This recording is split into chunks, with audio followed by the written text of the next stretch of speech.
Hello, I'm Kiddo, and today I'm here with Jazz. Jazz is a talented dancer, teacher, presenter, and full-time creator. She has collaborated with some companies you may know: Red Bull, Disney, Xbox, Kentucky, Spotify, PayPal, and Sony, just to mention a few. Over the years, I've personally witnessed Jazz change hair colors, change management, and also change her mind on dogs. I think it's easy when things are working for people to support you publicly. But at the start of my journey, obviously nobody was checking for me. And yet Jazz was one of the first people there encouraging me, checking rough mixes of my music, listening to me go on and on about business, and ultimately has always been an opinion I could trust. Jazz was one of the first people to share my music and also a huge reason why I'm creating content. So I'm super excited to have this conversation because I feel like whenever Jazz and I talk, I always have new ideas. I've known Jazz for years now, and I'm really keen to have more people hear from her.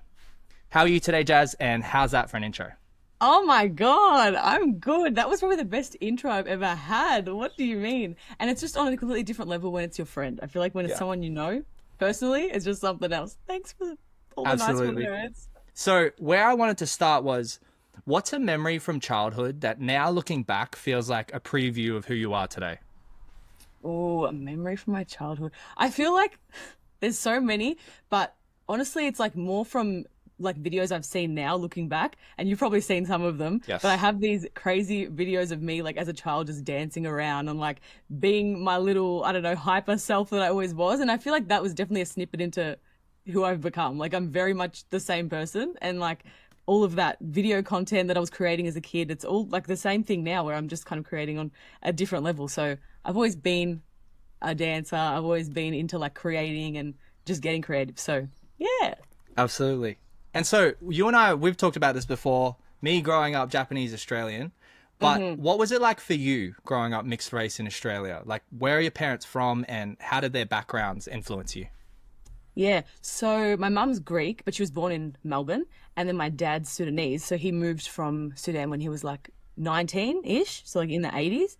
Um, and yeah, like it was interesting. I think you definitely appreciate it more as an adult. I would say you probably feel a similar way, I guess. Like as a kid, there's always that level of like identity crisis, don't know who you are, don't know where you fit in. And I always struggled with that. Like I think it never completely goes away. There's always that thing in the back of your mind. It's like, where do I fit in? Like, do I have to pick a side or can I just be myself and exist as me? So yeah, like I grew up really close with my great grandparents and they were always next door. So I guess I was really close to my Greek side because of that. And then like the Sudanese side kind of came in more with like food and like things that my dad would bring in. Like he'd always be speaking Arabic around us. Like I don't speak Arabic, sadly, I can't. It's hard. But Greek, I'm like pretty decent at. So yeah, getting to grow up around my grandparents, like speaking the language with them, and like really being around Greek culture, Greek Easter, Greek food, all the things. So yeah, it's been nice, like getting to look back as an adult on like all the experiences we've had with family from both sides and how that's kind of impacted the people that me and my sister like are today. And it's a cool mix. I think like yeah, as a kid, it's like, what? That's people are like, that's so weird. Like, are you adopted when they see you with your mum? You probably had something similar. But now as an adult, I'm like, it's cool. And people, like other people appreciate it too. Yeah. And so do you remember a time where you were trying to fit in and now you're glad you didn't? Ethnicity wise, or just like in Just general in trying to. general, just in general. Yeah, I think there have been different points in my life, I feel like, where I've tried to fit into different groups or situations, but probably like one that stands out is uni, because I feel like then I was really trying to put myself in a box and I was like, I need to be a journalist. And like I had that set in my mind from like late high school and then going into uni, I'm like, this is who I'm going to be. And then, yeah, like kind of finding myself and realizing that I was more of a creative and that didn't really make sense for me. And then thinking, well, then I need to be in film and television. Like I had these very specific ideas because I'm a very structured person and I like to have goals for myself. But I think I also didn't realize that it was going to take a lot of just like practical learning along the way and trying different things and doing internships here and there and like getting on social media. And then I ended up doing what I'm doing now, which is kind of not either of the things that I studied, but they also like, I don't know, they all came into use in some way. Like they're all handy down the track, but not necessarily where I thought I'd end up being. Yeah, So yeah. absolutely. So you said you're more comfortable speaking the Greek, But what role do you think language, food, and music played in how you experienced both cultures growing up? Mm, I think it just helped me to like get in touch with that side more because I mean, you live in Australia, like predominantly at home, like we're always speaking English with like my parents. So without the language, like there would be, I guess, that lack of connection and also like being able to communicate with extended family who might only speak Greek and like the fact that they can speak Greek to my sister and I, even though like we're not fully Greek, we're half and we haven't grown up in Greece, but we still have that connection. And same with food and culture, like on both sides, I think just like being able to connect with other people who are also maybe born in Australia, but like you have that similarity on like we can, I don't know, relate on just different topics related to your culture. So like Sudanese stuff, Greek stuff, it's nice to just be able to bring it all together and like chat to people and relate on that. Yeah, Deepens the absolutely. connection. I mean, personally, I found whenever I met somebody else who was also Japanese Australian, or even just somebody else who was mixed race as well, it's kind of like that idea that you can see, it's that duality. You can see from two perspectives by default. And I think that Yes. people maybe that only are one, like both parents are very similar, whereas my parents are obviously super different, came from different Yeah. worlds. And I think Yeah. that I'm sure you can relate, but creatively, I don't know if that definitely contributes to kind of another layer of being able to create from that place of, having that wider perspective. Yeah, that's a great point. Perspective is a really good one. I think especially when you've grown up with that like feeling of having an identity crisis and Yeah. then later looking back and being able to see it in like from a different lens and be like, oh, it's actually given me so much perspective and like more of a wider appreciation for different ethnicities and different cultures and other people who are just mixed race in general. I'm like, oh, hey, you get it. Like you Yeah, get the you vibe. understand. And you don't even have to say anything at that point. It's like, you get Yeah, it. that was us. That was us. I feel Yeah. like I didn't even know at first when we met. We had no idea Yeah. what each other's ethnicities were, but like, But it makes sense looking back now, like why. yeah. So, yeah. So a silly segue moment to quote you from years ago. Talk Uh, to me about tennis. How long did you play tennis for, and how do you think that's influenced your work ethic today? Hmm. I played tennis for like, I think it was 10 or 11 years. So it was a while. It was just like for fun at the beginning, just as like an extracurricular activity. It was before I even started dancing, which is crazy. So that was, I guess, my first thing outside of school that I was into. Um, and yeah, like then I kind of started doing it competitively as well. And I feel like it probably just helped me to like gain, I don't know, that idea of discipline and really like because with school, like growing up, you don't, obviously, it's that one thing that you have to go day to day, is just like how you operate. But having something outside of that that you have to go to is like, and it's not necessarily like the government isn't telling you like you have to go to school. It's just something that you've chosen to do. And some days you still don't want to do it, even though you might enjoy it or whatever. Like there's going to be days when you can't be bothered. So like having that discipline and as a kid, even like knowing that it's something that you have to do for your own growth or whatever it is. I think it was positive in that way, but also like learning to work as a team, Yeah. and learning how not to work as a team, like learning how, I don't know, maybe other people who you're surrounded by might not necessarily have the best, not necessarily work ethic, but like team player You're just skill. built different, Jazz. You're built different. No, They can't keep not up. me. I mean, like, sometimes you have like specific people in your team that like maybe you don't get along with the best, and like Yeah. you just need to, I don't know, you learn from those experiences as a child, and like it helps you down the track because you're like, okay, maybe this is how not to do things and how I can be a better team player. So, Yeah. yeah. Absolutely. So you've traveled to Italy, Hong Kong, Indonesia, the US, Fiji, India. What have been some of your favorite moments from traveling? And did I Oh, miss any countries? Did I miss some countries? Surely I did. um, oh, I feel like that was most of them. That was Was most it? of them. I Okay, need to so what have list. been some of That your was. favorite moments? There's so many moments I feel like just from different places that I've appreciated, but India for me was a massive standout because it was one that I was really hesitant about just because it was so different to anything I'd experienced. And like after being there, I was like, I would not change this for the world. Like it was one of the best things I've ever done, 100%. Seeing a completely different perspective, different way of life, meeting so many amazing people over there. And also like doing a big trip like that, essentially alone. Like I was on a Kentucky, but I headed over there like by myself, which obviously like doesn't sound crazy to some people, but for me, like being an anxious traveler and always having had that like, I don't know, anxiety at the back of my mind, that was a big deal for me. So yeah, doing something like that was, I guess, an eye opener because I was like, oh, I actually can do challenging things. Like it's especially something like this relating to travel. So it helped me in that sense as well. But that was a standout trip. And then also the trips to the US, I feel like have been eye opening because I've gotten to like see a different side of myself and see myself in like, I don't know, I guess how I want to, like where I want to be, like looking into the Yeah. future and be like, this is where I want Jazz to end up. So like getting a little glimpse into that and like being a part of that world and that like crazy entertainment industry over there was really cool. Like studying over there for a little while through uni, just those little moments. And I was like, wow, okay, this is actually a thing. Like the industry over here is crazy and like there's so much opportunity. And so, yeah, like D23, that Disney event that was there last year for was another one that I was just like, this is wild. Like the people that we were seeing there, like Lindsay Lohan was in front of my eyes and like Jamie Lee Curtis and all these like huge names. I was like, this is just insane. So, Yeah. yeah, there's been some cool moments on those trips. Do you have any like travel tips or like what are your travel essentials? Things you can't travel without.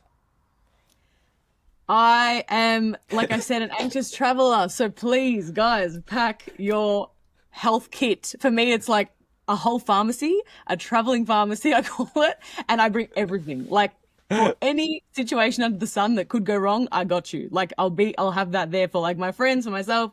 I'm always prepared. Like, and it always just helps me have that peace of mind before I go somewhere. I'm like, I know that I'm like ready, everything's sorted, set to go, and I'm gonna have a good trip. Like, regardless of what happens to me, I have a plan of action, and that's the Absolutely. type A personality that I am. So besides the traveling pharmacy, is are you like do you like neck pillows? Do you take a neck pillow? Recently I saw like people putting their feet in like a foot hammock. Like I don't know whether you've heard of that, but I thought, oh, that Really, looks like something Justin. worth trying. Like is there anything else Yeah. like that that you always take? I know for me, like I love lozenges because on takeoff, you know your ears go funny, so lozenges are like a must for me. Yes. For me, that's chewing gum. I feel like it's a Okay, similar yeah, kind of thing yeah, as well. chewing gum, yeah, When you're taking off when absolutely, you're landing. absolutely. That's what I main one. I don't know. I always bring neck pillows and they're always useless. Like instead of using them, I end up throwing them on the floor and I'm like, what was this here Why did for? I bring this thing? Right. It's just, Yeah, I feel like I need that full one. You know, the one that goes like all yeah, the way and you just yeah. fall asleep like that. I've got Anyway, one. I've got one that like connects to the like the back of your chair. So that's you neat. put the straps around like you know there's that like just behind your neck there's that slight pillow on the seat itself. So you can Yeah. like put the straps into the neck pillow itself and just holds there. So it stops you. I, You know when you fall asleep and you kind of like rock forward, it yeah. stops that. So I got one of those. Oh, because it catches you from the back. Yeah, yeah, Interesting. I've yeah. never seen those. So those I are have cool. seen a foot hammock, but like I've Yeah, never tried it. Very absolutely. cool. So other than Australia, you mentioned the US, but what is another country you could see yourself living in and why? Well, see the US, I don't think I would live there, even though I've had like that small experience of it, like a glimpse of it. I Yeah. feel like I couldn't move there permanently. Other countries, I always say this and it's such a boring answer, but because I'm such a homebody and I love Melbourne, I don't see myself moving out of You're like Melbourne. And I Australia. I found Australia, home. Yeah. it is, it's just home to me. And like because my family's here, that's I guess what makes it Yeah. home. But like I don't know, I feel like there's a really nice creative community in Melbourne. It's diverse. There's a lot of culture. Did I just Yeah. cut out? No, you're still in. Oh, good, All because good. you froze for a second. So because of all that, I feel like I could see myself living here forever. But I feel like it would be cool to try somewhere in Europe, like Okay. maybe Italy for a bit. You know what? Actually, no, that's still in the US. Never mind.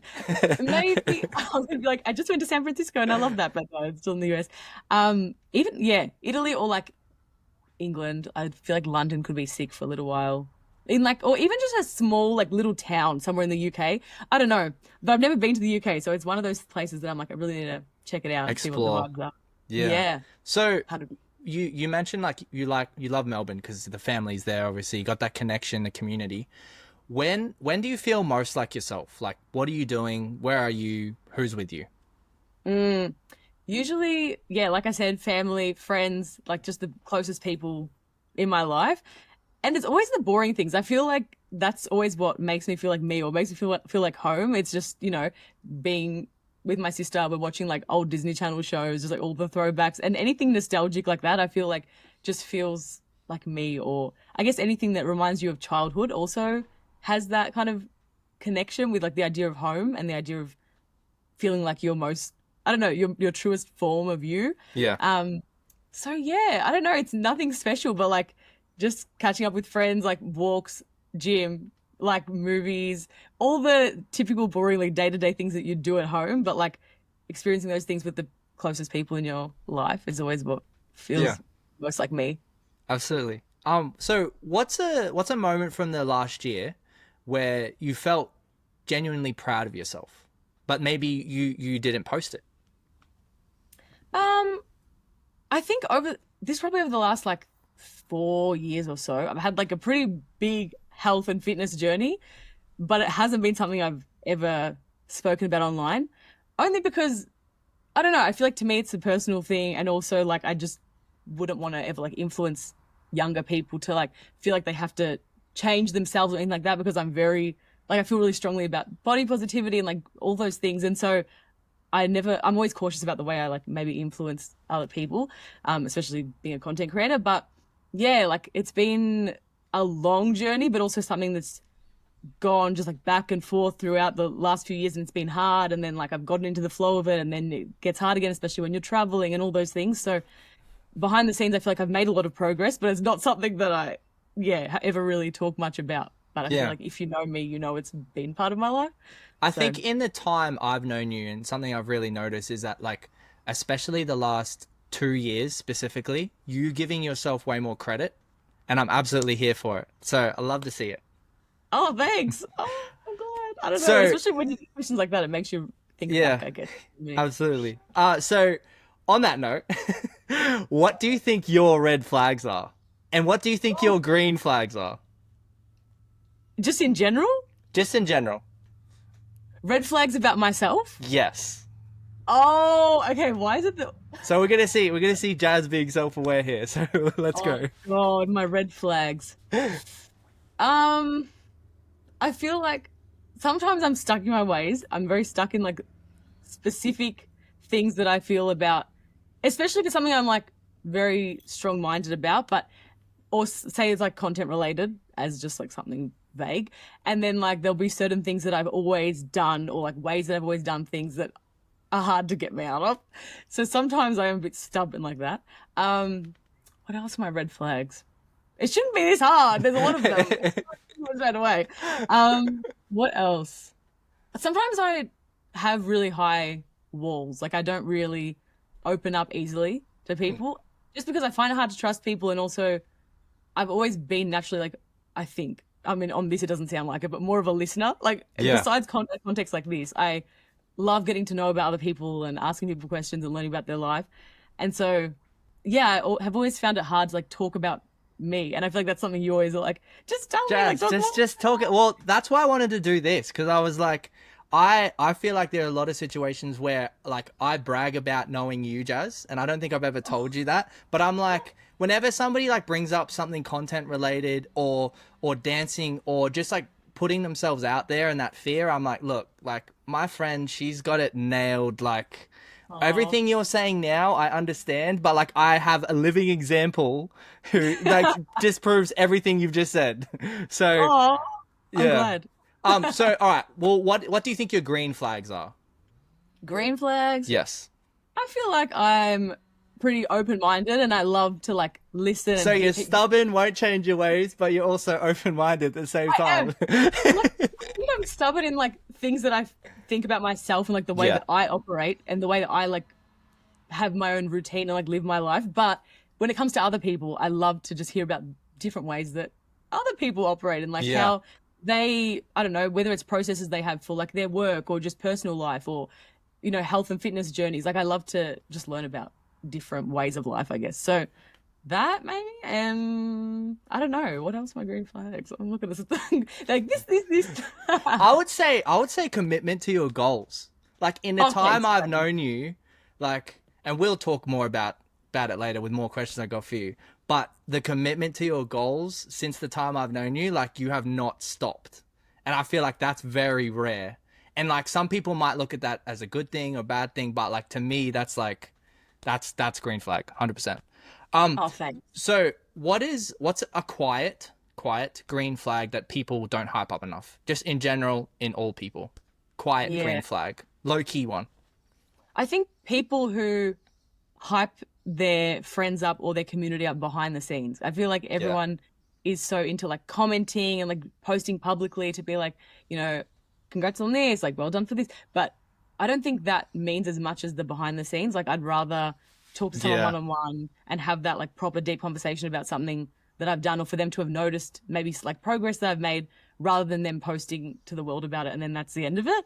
So I 100%. think, yeah, having friends like that, and especially you're 100% That like, that private, yeah, yeah, but it like it goes back and forth, vice versa with like, because I remember I wasn't posting about my business. I was only posting about music for a long time. And the yeah, whole time, like, I was just talking to you about it and talking to like a handful of people about it. I wasn't like trying to put that out there because I was just building, right? yeah. And the whole time you're like, here, this, and this, like, you should do content. And then like, here we are here. We And did it, obviously like this year, like I've seen massive growth because I finally was just like, I'm going to do the thing. And so, and the 100%. Jazz is like the whole time, she's like, listen, I was trying to tell you. I was trying to tell you. Okay. But look, better late than never, right? Better late than never. Exactly. We got there eventually. Absolutely. So what's on your music playlist right now? What are you listening to? Ooh, I've been obsessed with Teddy Swims. I feel like his voice is out of this world, and I've been listening to him just like nonstop. Teddy Swims. I'm always, I've always got Kaylani on rotation. She's Yes. always going. And Yes. then just like 2000s R&B, I always love a throwback. Love R&B, but also love that era. So like big on the 2000s. And then what else have I been listening to? I also love, you know what? I used to be ashamed of like pop music. I was like, oh no, like it's cringe. But lately I'm like, I'll blast a bit of like Sabrina Carpenter and have like a Yes. great time. I think it's fun. So yeah, I don't know. I've been liking her album. What else? Trying to think. Also musical theater. I've always loved musical theater and it's funny to Interesting. Like listen to that. anything specific? Which musical specifically?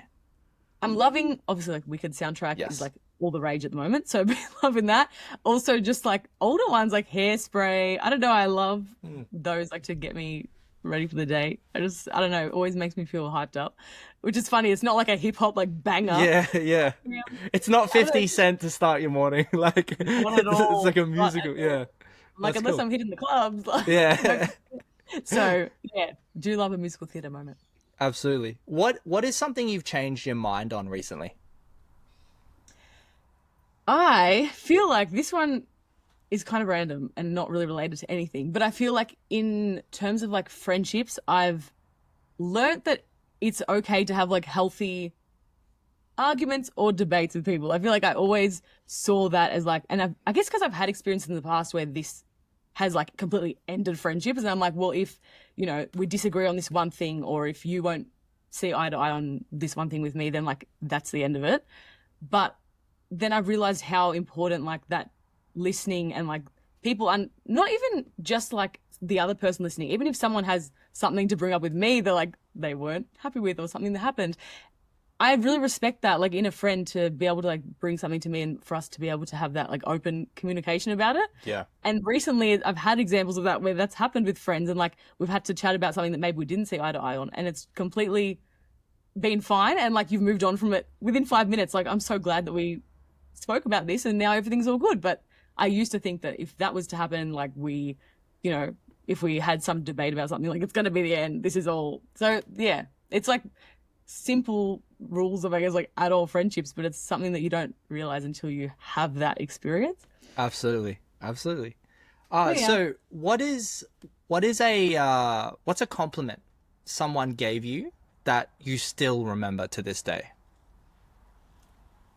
This isn't one specific time, but it's like I guess a general compliment that I feel like is really meaningful. But it's just when someone compliments your energy or your aura or your vibe that you bring to a room, I think that is like the top tier compliment. Like there's nothing else better than that because people can compliment like the external things. I love your hair, I love your outfit, which is great. Like love a bit of hype and I'll hype you up too on those things. But it means something completely different when you're hyping up the way that someone makes you feel or like the way that they've treated you or the energy that they've brought to a room.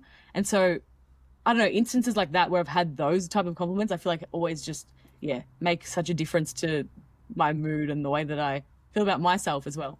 Yeah. So, what's one thing you hope people feel when they're around you, even if you never say it out loud? Um, I guess I just want them to feel seen, like especially with social media and like just all the craziness. I feel like people can often feel invisible, like unless you have a following or you're this or you're that, like it's hard to feel like, oh, I actually matter, especially as like a teenager and growing up. And I feel like I've definitely known what that feels like. Even now, I still feel like that sometimes. But having someone who feel like actually sees you beyond your work or beyond your talents or this or that, like having someone who really just gets you at your core, I feel like is really important. So that's how I hope that I can make other people feel like actually I get you and I see you and I understand how you feel, and I'm not gonna always have to like jump down your throat and like tell you you should be doing this, that, or the other. But like I'm here to just listen openly and have that communication of have to be someone that you can just like, you know, air out your problems to, and I'll just be here to listen. So Absolutely. yeah. Absolutely. Is there a version, I know the answer to this, but is there a version of you from a few years ago that you've had to outgrow? What did she believe that you no longer do? Wait, did you say you know the answer to it? Yeah, kind of. I don't Yes. think I know the answer to it. Wait. Okay, wait. Something I've had So to so outgrow. again, is there a version of you from a few years ago that you've had to outgrow? I mean, I think there must be multiple. Because I feel like there's different sides of it. There's like the work side, there's the personal side, there's Absolutely. the health and fitness side, and different aspects of myself that I've had to outgrow. I guess in every aspect I've changed in some way over the last few years. But I'm trying to think, what have I had to Well, outgrow the what's most? something that you used to believe and then like now you're like, "Oh, I don't believe that anymore." Hmm, this is a tricky one. I feel like there's so many things that I can't even think of one. I feel like I've just changed so much in the last few years. But like I think feeling like you have to mold yourself into one Hmm. thing, especially like going back to content, thinking that you have to put yourself in a box. You always hear like pick a niche, pick a niche, pick a niche. And I'm like, Yeah. okay, I'm trying. And then you try and do that, but you just and I know we've spoken about these, like you feel like you've completely boxed yourself in. And I'm always like to anyone I talk to about content, I'm like, don't box yourself in because I think the niche is you. Like the niche is the person that you are and your energy and what you bring. And if people know you and you've built this community around who you are, it's okay to be different things and to show different aspects of yourself. Because if you're just like, you know, I'm just the girl that dances, like what more do I have to offer than that? So I'd prefer to be this like holistic person or brand or whatever, and then show different parts of myself. Sometimes that looks like travel, sometimes that looks like vlog, sometimes that looks like health and fitness. Like there's different aspects of me that maybe not everything's gonna blow up and get whatever views, but I think at the end of the day it's about like that core community that you've built. So I think over time I've learned that you don't have to, yeah, box yourself in. That's probably my answer. But what were you gonna say? Absolutely. Absolutely. No, I think that's so important. And I think because I think it's a new understanding, especially with how the internet is. It's like, oh, Yeah. you can actually just show up as you are, and people will like what you do. I heard this before. What you do might not be mainstream, but your personality might be. And so Mm, we've kind of got like all these archetypes of like personalities of like people you can relate to, and it's like, well, you look at so many different sports where they weren't popular until one person came in and was like, here, I'm the one of this sport, and now like they just pulled so much attention to the sport. Like for yeah. example, like obviously like golf. Like when I think of golf growing up, I always thought of Tiger Woods. Like I know maybe five golfers other than Tiger Woods, like No, so literally. it's kind of like that idea. Like I really like what you said, which was the niche is you. And I would love for, people that are seeing you or I do what we do on the internet to understand that like, hey, all of your interests, like creativity is what you combine and like dive into 100%. what makes you you. For So sure. if you had to teach a class tomorrow, but it couldn't be about content or dance, what would you teach? I feel like it would be something stupid like, here's the history of That's Her Raven. Or That's like, actually cool. Talk about telling you, niche. Talk about niche. And you like, know that like that people that love That So Raven would all be shooting into that too. 100%. That's Like, cool. there's nothing out there that I know of that's like that. I'll give you That's the cool. class, the master class, or like Disney Channel original movies, or like a High School Musical breakdown. Let me give you like the analysis, detailed analysis. I love a film analysis, actually. Maybe it would be a class on that. Film Analyzing analysis. movies. I don't Okay. know. And what would be Or the maybe- first film? Ooh. Well, if I'm doing the whole Disney Channel original movie thing, I feel like it's got to be the High School Musical franchise. Okay. Okay. I love that you didn't hesitate with that either. You I got mean, it. it's just the clear answer. No, there's a lot of Oh, um, that's great. there's so many All right. movies All right. So what do you think the 12-year-old version of you would think about how your life is going now? I think she'd be a bit shook. I don't think she'd have expected any of this. I talked to my sister about this a lot because we're always like, I would not be believing that any of this is happening if I looked back. Like, even just things like Jess Malboy when I danced with her, like this was last year, but moments like that she's someone that I've looked up to since I was, I don't even know, 10 or however old. Like I was a child, and back then I was like, wow, like she's this representation of like a woman of color in mainstream media, like killing it out there. I'm like, wow, imagine being someone like her and then getting to dance with someone like her. What is going on? So, I mean, with her, sorry, it's just crazy to me, like having those experiences that back then I would not have believed were possible. But yeah, like even things like back then, I remember always watching like ABC3 and those channels and looking at the presenters and going, wow, like their job is so cool. I'd love to do something like that. And then seeing myself now getting to do roles in, presenting or even just in content creation and getting to chat about all the things I love, like pop culture, nostalgia, dance, getting to combine everything I love in this one platform is crazy. So yeah, I don't think I would believe it. I don't think 12-year-old me would be believing what I was saying. Absolutely. So I guess moving on to what we'll talk about next is workflows and content creation. So how did you actually get started with content? Like, do you remember the first video or post that made you think, wow, this is something I want to keep doing?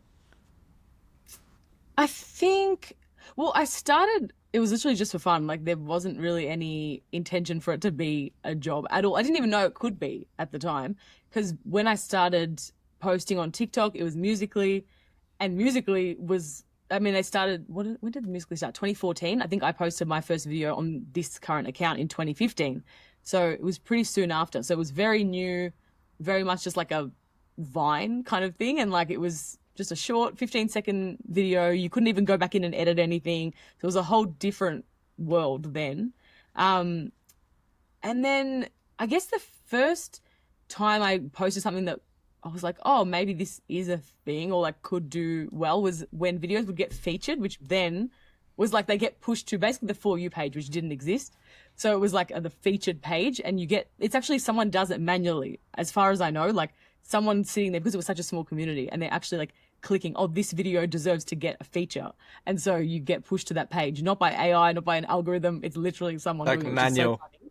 Manual. Yeah. And so, yeah, like when that first instance happened to me, it only happened, I think, like a couple of times. It was very rare. But when it did, I was like, whoa, this is crazy. And like the first time seeing the views like popping up, like the likes coming in, the comments coming in, I was like, this is insane. Like I got to turn my notifications off, which I'd never experienced that feeling before. And I was at a concert that night and I was just like constantly checking my phone. I'm like, I'm trying to watch the concert, but also I'm like, what's going on my phone? So yeah, I guess that was a time when I was like, maybe this can be something. Did that even answer the question? Yeah, Now that makes perfect sense. So talk to me about like your life before you went full time with content creation, and like things were starting to work, like when you were working at the pharmacy and before that. Yeah. Oh my God, I forget about the pharmacy. I'm like, that's just another life.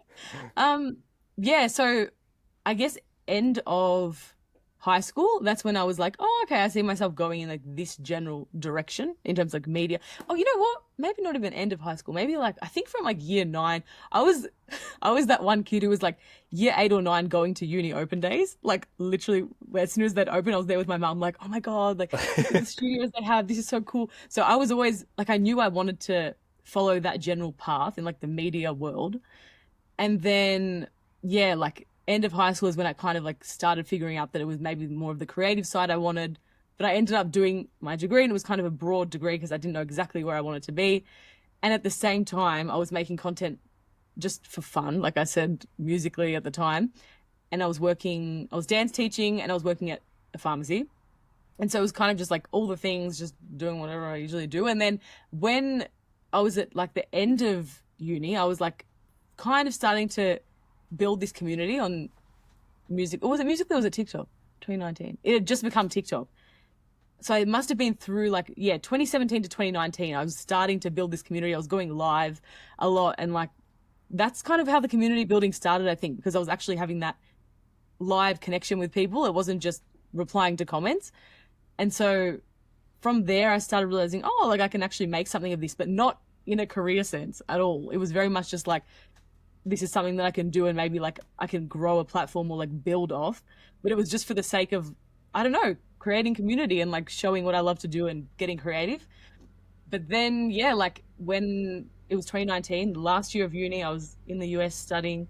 And then I saw this like brand opportunity come through and I was like, brand deal? Like what? I think I was literally at, I know where I was. I was at a frozen yogurt store in LA. So random. And I was sitting there and I looked at my phone and then this email pops up and it was like platypus shoes. I don't know who, I think it was from like IMG or like one of those talent agencies. And they were just, I don't know, they sent an email out to some creators that they knew of, like to see if we wanted to create this platypus shoe campaign, like a dance video or something. And yeah, that was like so foreign to me because I had no idea that you could be paid for this. I was like, this is not what I intended to do or why I started out doing this, but like there's this opportunity here. And so I took it. And then, yeah, it was kind of the first time I realized that this could become a job. And then slowly, like obviously as more came through, then eventually like I was able to leave the pharmacy. And once uni had finished, it just kind of became my full-time thing from COVID onwards. But yeah, I definitely didn't expect that to be the turn of events at all. Yeah, absolutely. So, I scrolled back. You've got a screenshot on your Instagram where you had 4,000 followers on Musical.ly back in 2017. Musical.ly would then become TikTok. Now in 2025 on TikTok, you've got over 6 million followers. If you could talk to the 2017 version of you for 2 minutes, what would you tell her? I'd probably just tell her keep doing what you're doing. Like don't, like I said before about boxing yourself in, don't do that. Don't take other people's word as gospel if they're from an agency or if they've got some, I don't know, maybe it's someone who's a bit more like on the business side of things. I think when I started, I was very much like, not, I guess the word is naive. Like I was just kind of hearing these opinions and going, well, they must know what they're talking about. But I think at the end of the day, the only person who really knows what's best for you is you. Like if something feels off, you don't want to do it, say you don't want to do it. Like don't think that just because someone who's maybe on the business side of things like knows what's right, because they might know the business and the money and all the things, but they don't know you at your core and like your values and your morals. So just stick to what feels right. Like always trust your intuition. Yeah. That's a bar. That was a bar. Oh, What cameras are you using? What software do you prefer? Like we're zooming in now. Like what are some tools you couldn't live without? Probably, okay, firstly, I feel like the quality of an iPhone is so underestimated. Like it's so undervalued. Can you say that again, Jazz? Say that again, please. For the people that want to buy the money, like spend all their money on expensive gear, please say that again, Jazz. Get the goddamn iPhone. Guys, back camera, don't use your front camera. That's the first thing I always tell people. I'm like, we've got this amazing like camera that's right there, and instead we're just like trying to look at ourselves. There's always ways that we can like mirror your screen to another screen, see what you look like. There's ways around it. Like back camera is so, yeah, it's just so good. I feel like a lot of the time, even I'm like watching videos going, oh my God, surely they must be shooting on some really good camera. And then I go to the comments or go to another video to find out it's their phone. It's often about lighting. It's about the way you might like color correct and all the things later, color grading. So that, but also for me, like after I've just said all that about the iPhone, my camera, if you're trying to like, create something a little bit more high production, like my Sony A7 IV is my fave. I'm obsessed. It's great. And that's something I didn't really know about that camera at all until I went to America and I was filming with creators over there, which is I guess the amazing thing about collaborating with people, just getting to see how they work. and just shooting dance content with people over there. I was like, oh wow, like this camera's sick. And then I ended up getting the same. But yeah, it's probably my main thing. Mics, I love my Rode mics. They're always great. And then vlog camera, I've been using Sony ZV-E10, I think it's Yeah. called. ZV-E10, and that one's sick. So they're probably my main, I don't know, Your production main gear that tools. I use. And then what Yeah. software what software do you prefer in terms of editing? Software, oh yeah. Premiere Pro definitely is always my go-to. I started with iMovie, then I was using Final Cut, and then I ended up on Premiere Pro. And yeah, I love it. I feel like it's straightforward. Once you kind of get the rough gist of it, it's fine. And then if I'm editing on my phone, I use Video Leap or CapCut. And CapCut has some crazy features. I feel like we've spoken about this a lot. Absolutely. It's CapCut is insane. slept on. It's so underrated. So Like slept a lot of on. Like people use it, but it's still underrated. 100%. I feel like the features themselves are underrated. Like just how much you can do on there. Oh my God. I love it. I feel like there's so many good tutorials as well online. Lately, I've been getting like crazy amount of reels and TikToks on like tutorials and this, that, and the other. I'm always saving. Like there's heaps you can do. Absolutely. So what are some like tools you couldn't live without specifically? Like what okay, if I said okay, you got to pick one camera, you got to pick one software and like one mic. What's your trio there? Starting Oh, from your high end all the way to your phone. Like what's your three-piece stack? so if I had to only choose one filming device, one Yes. mic, okay. I think, And one editing oh, software. okay, editing, I'd definitely go Premiere Pro. Okay. I feel like I'd rather edit on a laptop. If CapCut had, not that does it? I don't think it does, like an option to edit on the computer. Does it? CapCut does have yeah, it does. It It does. does? It does. Okay. Yeah. Well, I haven't used it, so I can't say. I'm gonna Okay. just stick with Premiere Pro, be safe. Yep. And then mic, I'd just go my Rode mic for sure, because I feel like the mini mic, they're so easy to take around. Camera though, oof, I don't know. I think I'd have to go oh no. The phone's so much easier to take around though. Yes. But I'm also like the Sony and the quality of it goes kind of crazy. But if you had to pick one, because you can't use the other, if you only pick one, I'm gonna go my phone. yeah, I'm gonna okay. have to go, yeah, the So iPhone. you heard it here first, folks. The phone, Premiere Pro, and a simple Rode mic. Done. Let's go. Beautiful. Done. So this is like a selfish question from me. What is your full creative process from capturing ideas all the way to publishing? Because before you mentioned like you're saving as you're seeing stuff. So can you walk me through, start to finish, how your creative process is, at least now in its current form? Yeah. It always changes because it depends how I discover something. Like sometimes it's a sound that I've found and I've saved, or like an idea that I've found based on someone else's video. I'm like, oh, I really like the way they created this or shot this. That's maybe like the beginning of that idea. Sometimes the start of that idea might be something someone sent me. Like sometimes my manager should just send me like dances she finds or like whatever things she finds, and she'll send that, and that's something that sparks the initial idea. But sometimes it's just my brain. Like you just have this random thought and you're like, oh, this could be a cool thing. Or maybe it's something that relates to, because often I think that's what I try and do with my content. It relates to pop culture or like has a level of relevancy. But then the other side of it is that I'm putting my own twist on it and making it, I don't know, making it me in some way, whether I'm turning it into dance because it wasn't dance related, or if I'm turning it into something like 2000s related because initially it was just this random trend. So thinking about how you can merge like what's current and what's trending versus like your community as well, and like how you've built this platform, whether that's like a specific niche that you've created or whatever. So that's how I think of it.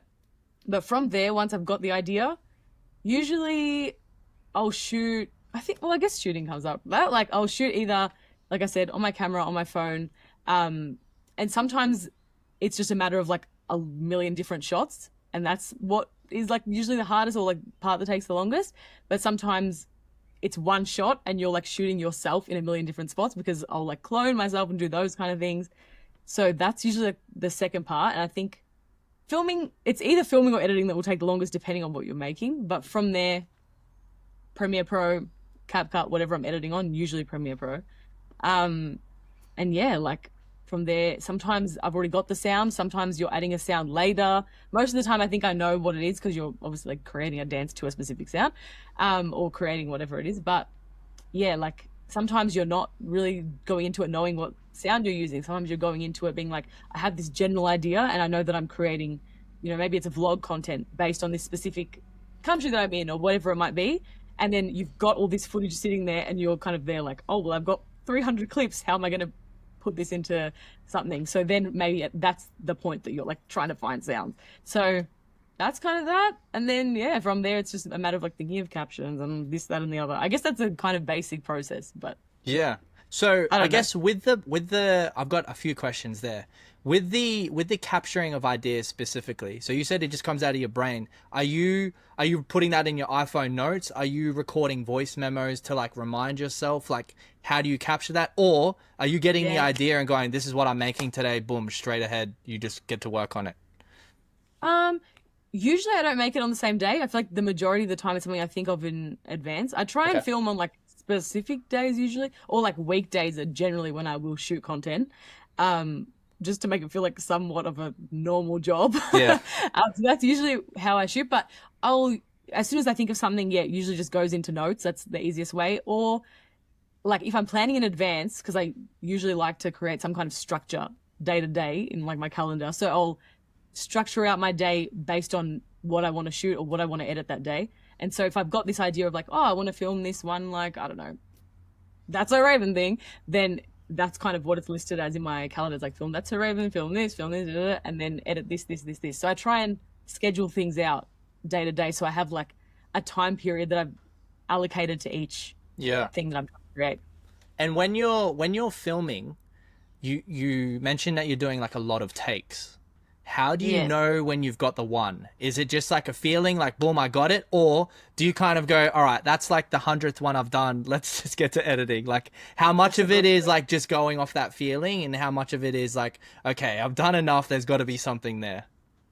Oh, I'm just such a perfectionist and I hate it sometimes because it's just like you've done it so it's always worth it at the end, Yeah. but sometimes it's just not. Sometimes you get to the editing process and you're looking at it and you're like, that was the exact same thing about 25 times. Like, why did I just do that to myself? But sometimes you thank yourself for it later because it'll be the tiny details. And usually that's what I'm noticing. It's like, again, if I'm going back to dance, like it's the way I move my arm in this 1 second of the video, or like Yeah. the way that my foot looked, like it's very small details that sometimes to me are like the make or break because I'm like, it doesn't have that same impact in the way that I'd like it to on this specific beat. So like it sounds stupid from the outside, but I think if you're creating it and you can actually see that little small difference and like the nuances in it, it's I don't know, it's worth it to me. So usually I'll just keep going until I Until you see get the shot as like this is the one, every single detail that I've noticed along the way that that was bad for this reason, that was bad for this reason. Eventually you keep building off of that and you get to a point where all of those boxes are ticked and you've created something you're happy with, I guess. Absolutely. And I think an underrated aspect of that is the fact that when you are creating the shorter clips, if you're going 15 Yeah. seconds, 30 seconds, 60 seconds, you've got to make every second count. It's not like, Exactly. I mean, at least the way I view it, you still want to make every second count in a longer YouTube video or something like that. But I think, I mean, you'll understand this to a T, is like the attention span is different on a short form 15-second clip than it is to a 20-minute YouTube video. 100%. I think that's why there's that extra layer of Yeah, that pressure. zooming right in. Yeah. For sure. Like, oh, like this one zoom would have made it so much more impactful. And which we've spoken about before. Like, We I have. remember with your shed when you start off with that slow track, the difference it made was crazy. Like, it's just so much more cinematic Absolutely. with the tiniest detail that maybe people would notice, maybe they wouldn't, but we're like, we sure noticed it. Like So, a couple 100,000 views difference. right. From I a know that tiny, from experience. So exactly. yeah, That's so pay okay. attention It to the feels small details. 100%. So how has your workflow changed over the years? Like what's something how has your workflow changed over the years? I think over the past like year or so, I've learned to be a bit more, what's the word? Or maybe I should say a bit less critical or like harsh on myself. I think I'm slowly, very slowly learning to just like post everything, put everything out there, even if you're not, sometimes you might not be like 100% like, oh, this is my best video I've ever made. but it's just social media. Like, it's fine. Just post it. I think it's when you've really curated your account and like made this very like aesthetic looking, like whatever account, then it's hard because you're like, well, if I post anything else, it's going to flop. Or if I post anything else, it's just going to annoy me. Usually that's what I feel like. I'm like, it's going to annoy me if I don't like, if I'm not fully happy with it. But especially now with trial reels, I've just learned like, just put everything out because you never know. Like a lot of the time, as everyone says, like it's the videos you don't expect to go off that do. And it might not be that someone's there watching it for like the production value. People, a lot of the time people just want like connection or relatability. So just put it out there. Just freaking put it up. Even if it's just a trial reel and your community aren't going to see it first, put it out and just hope for the best. Just let it go. That's what I I say. resonate so much with that. Like you've seen the way that I do my content. It's not flashy. I'm literally doing it on my phone, but it like in terms of growing the following, in terms of getting connections, like it's doing numbers. And that Yes. only comes from letting go of that perfectionism, letting go of like maybe I actually don't have all the answers. Maybe the ones that I put out that I think are the best are going to flop. And maybe the one that I took like 20 minutes to edit is the one that goes. So, yeah. Exactly. And it doesn't take away. I really struggle with that concept. Like, if I post something that doesn't look aesthetically pleasing, then it takes away from my like creativity or like my value as a creator. Like, it straight away makes me think, well, I must not create good content. But I'm like, I know that I've got this wide variety of what I make. Like, same with you. It's like, we know we have the ability to make something that's going to take longer or like has crazy edits or whatever else. But it doesn't mean that that's all you do. Like, you can have variety in your content and it's all you. Absolutely. And I think something like I've been coming more to terms with recently as well is this idea that like we get followed, oh, sorry, we get remembered and known for our best work. That's what a lot Yeah. of people remember about us. But Mm. the fans are the ones that are following for like your average, your baseline, the stuff you're constantly making consistently. And then Yes. everything else that we make, like bad, flopped, either nobody sees it or nobody even cares anyway. Everybody forgets that. So why wouldn't you just like put the reps in and just like make as much as possible? Now that's not A to say hundred that like you percent. should just like let anything fly. Like there still needs to be No. quality there. Yeah. But in terms of like a lot of the time as creators we don't have the answers. Mhm. Like we think we know more than the audience or the people watching it, but like they know when they see it, not us. Yes, exactly. Like, eventually you kind of learn to look at your content from their lens, Yeah. which is a weird thing that takes time to build. But at first, yeah, exactly right. Like, you're not going to know when you first start posting content. How are you supposed to know what your audience wants? Do you even know your audience yet? Is the question. Yeah. So, like, you Or kind of just have in my case was like, is my audience even here yet? Or do I need to put the work in first to then get the audience? yeah. Oh my So God. that's another thing. Like I think creators start in a place where like, oh, I'm thinking about my friends and family, but it's Yeah. like, oh, what if you considered that like your audience isn't here yet and that you need to create first before you get the audience? Yes, exactly. It's not going into it with the intention of getting followers, building an audience. It's like creating something that you genuinely would watch first and then going from there. Like, the audience comes later. Correct. Correct. So what's something you wish like something you've started doing that you wish you did earlier? Um,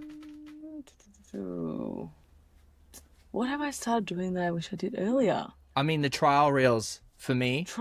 Like I don't Yeah, know how try. relevant that's going to be 10 years from now, but for people who are like watching this in 2025, trial reels, goodie. Oh, that's so slept on. I cannot. I feel like when you were telling me that you were using I a, thought you told me, wait, or did I tell you?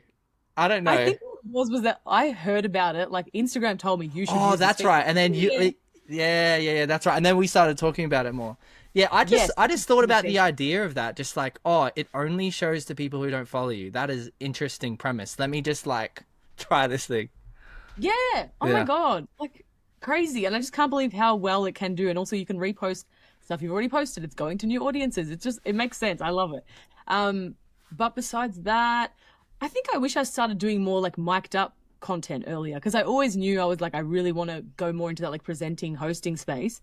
But I always thought someone has to hire me for that job in order for me to be able to do that, like to become that role. I'm like, wait, I've got a microphone, I've got a voice, like I can do this myself. I can Like, just why do it am I- now. Yeah. Yeah, 100%. Like, why am I expecting someone else to have to hire me first? And also, they haven't seen my work. How is someone going to hire me when they don't know that I am even capable of it? So to me, it's like, just do it yourself. Like, whether you're making a podcast or interviewing people or doing vox pops on the street, like, do those little things. Or even if it's just like sitting in your room, for me, like, I chat about like pop culture related stuff or something, a new trailer that's come out, whatever.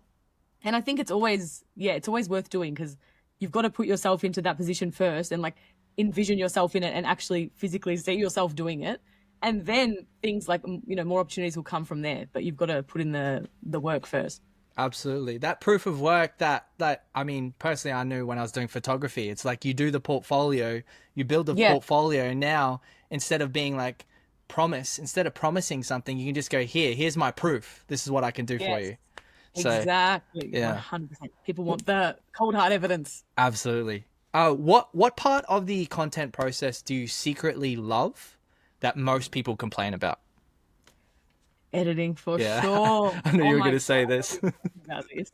But like, my God, I love it. I feel like it's so therapeutic, firstly. Secondly, like, I feel like I can switch off. Like, I'm at a point now where, yes, you're still using like your creative mind, but I feel like the creativity comes into it more so. Actually, is it that it's more when I'm filming, or is it just that maybe when I'm shooting it, I'm kind of editing it at the same time in my mind? And so when I get to that editing point, I know exactly what I'm going in to do, and I kind of can switch off and just like do it. But also, I don't know, I feel like I like how endless the possibilities are when you're editing. Like, you can create anything you want out of it, and you might have filmed one thing and pictured it coming out a certain way, but maybe it doesn't, and it completely flips on its head and it's something else. So yeah, I just like that whole process. But most people enjoy filming. For me, I'm like, I'll do it if I have to, but Yeah, if I you have prefer to, the like, editing. Yeah. yeah, So, yeah, I enjoy it. we didn't get to speak about your editing process. So, you've got all your clips. You said you're editing while you're filming, which is fascinating to me because I feel like that's what I'm doing when I'm doing some of my short form, which is I'm already planning how it's editing. I did one recently actually where as the day was going on, I was dropping the clips into CapCut. So later Nice. on, I could just literally sit there and the final edit took me like 10 minutes because it was already done. With your editing process, like, you've obviously got a big folder of clips, you're dropping them in. Where do you start? You've obviously, like, maybe you've got your audio, like, what's your process there once you've dropped the clips in? Usually I can add the audio last. Like, for the most part, I'm just using the footage I've got, because if it is dance content, like, the music's already there. Like, the track is playing in the content just from when I was shooting it. Because obviously when I'm shooting the video, I've got the music playing. So it's just that audio at first. And then I'll add the audio in as like the last step. But yeah, for me, it's usually just like dragging everything into the timeline. And I have learned the same thing as you recently, where it's like, why am I not doing it throughout the day? Especially if it's a vlog, which I don't do lots of, but when I'm like traveling or something and it's kind of trying to capture a full day or like a full week's worth, my God, I feel like I've only just started thinking about that. I'm like, why am I not doing it as I go? Even with Premiere Pro, it doesn't have to just be like the phone footage. Like, even if I'm doing like footage on my camera, why aren't I uploading it as I go, putting it into the timeline and having it ready there? Because it makes such a difference at the end, for sure. Yeah. So, I mean, I was talking to you about this, but when I edited that Thai vlog and that being like an hour, like, I was just thinking, man, this is an edit. Like, this is an edit. Like, I actually really enjoyed it though. That was the craziest thing. Like, I enjoyed sitting there, going through it. Yeah. I don't know. it's enjoyable. Do I want to do that again really fast? No, probably not. Like, I'll leave it for a bit before I ever try something like that again. But, lesson Exactly. learned, I think. Long form is another ball game. Absolutely. That, I think that's, you'll probably resonate with this, but that's the beauty of the short form is like, you can finish it, move on to the next one. Finish it, move on to the next one. So, I agree. Yeah, 100%. And like, if something doesn't go well, it's not as much of a like stab to the heart. It still doesn't. I mean, it still kind of sucks sometimes. But yeah. if it was it was something that didn't take you as long, of course, you're not as attached to it. For sure. Absolutely. So that's good because have you ever created something that like you thought it was going to do really good and then it just like flopped miserably? Oh, like every week. Like, all the time. Like, I'm not. Does it get any easier, Jazz? it slowly, yes, you become less attached, but it still sucks. But I feel like, yeah, I would say at least once a week there's something that I was like, this one was going to hit, and it just doesn't. And I feel like you put yourself in a position where like I know my audience. Of course, I know what's going to do well. And sometimes like your audience might like it, but beyond that, you have no idea where it's going to end up. And often like, yeah, your audience will appreciate it because it's you, but the people outside of that, they're like, I don't care about like, who's this girl? Like, I want to see something that relates to pop culture, like entertainment. So you have to think more broadly about those things. Because if you just think of it as like your audience only, I mean, to an extent you can do that, but you need to be a little bit strategic about it. Yeah. Wait, what was I going to say? What was I going to... Hang on, wait, repeat your When question. so have you made something? Well, you actually made me think of something, which is you said it was strategic in that when you are creating, you're not just aiming for like now you're at the point where you're trying to tap into like a broader audience.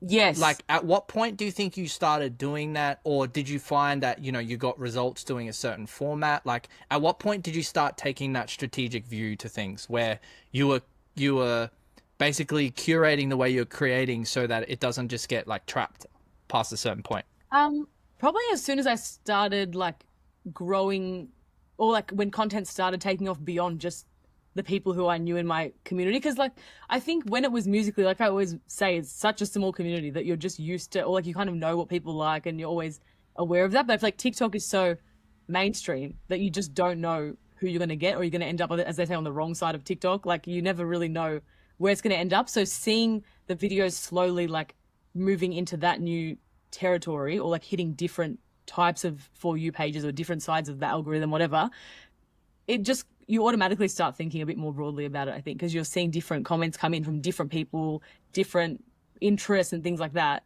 And over time, you're like, oh, okay, like I understand that this specific age demographic is more into this kind of music, but this specific demographic is more into like this kind of edit that I create. So you kind of merge all of those things together and create your content, Yeah. thinking about those, but still thinking about your audience, and also somehow still trying to think about what you personally like to make, which, Yep. yeah. It's an everyday thing. It's an everyday thing. Yeah.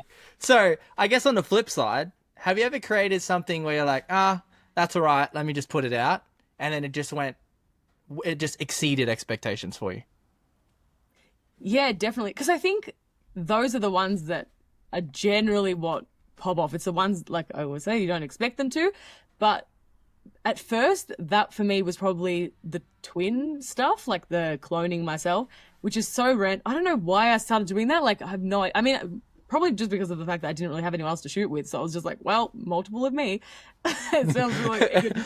And then, I don't know, like, that was probably the first thing that made me notice that. But also, random new, like, formats that I hadn't tried before. Like, for me, that was doing recreations of certain movie covers, which at one point I was doing quite a bit of. Like I did the Home Alone cover, as we've spoken about, and like just a bunch of different like Christmas films and like nostalgic films, and recreating covers that like I never thought, I don't know, never thought that would go off, or never knew why like people were enjoying that, because I liked it, but I didn't think it was something people would want to see me do, which is stupid. Like if I like it, I'm sure other people are going to enjoy it too. But to me, I'm like, they know me for dance, like, and this specific type of content. So if I go outside of that, how is it going to go? You're always kind of taking a risk, or like it's a gamble.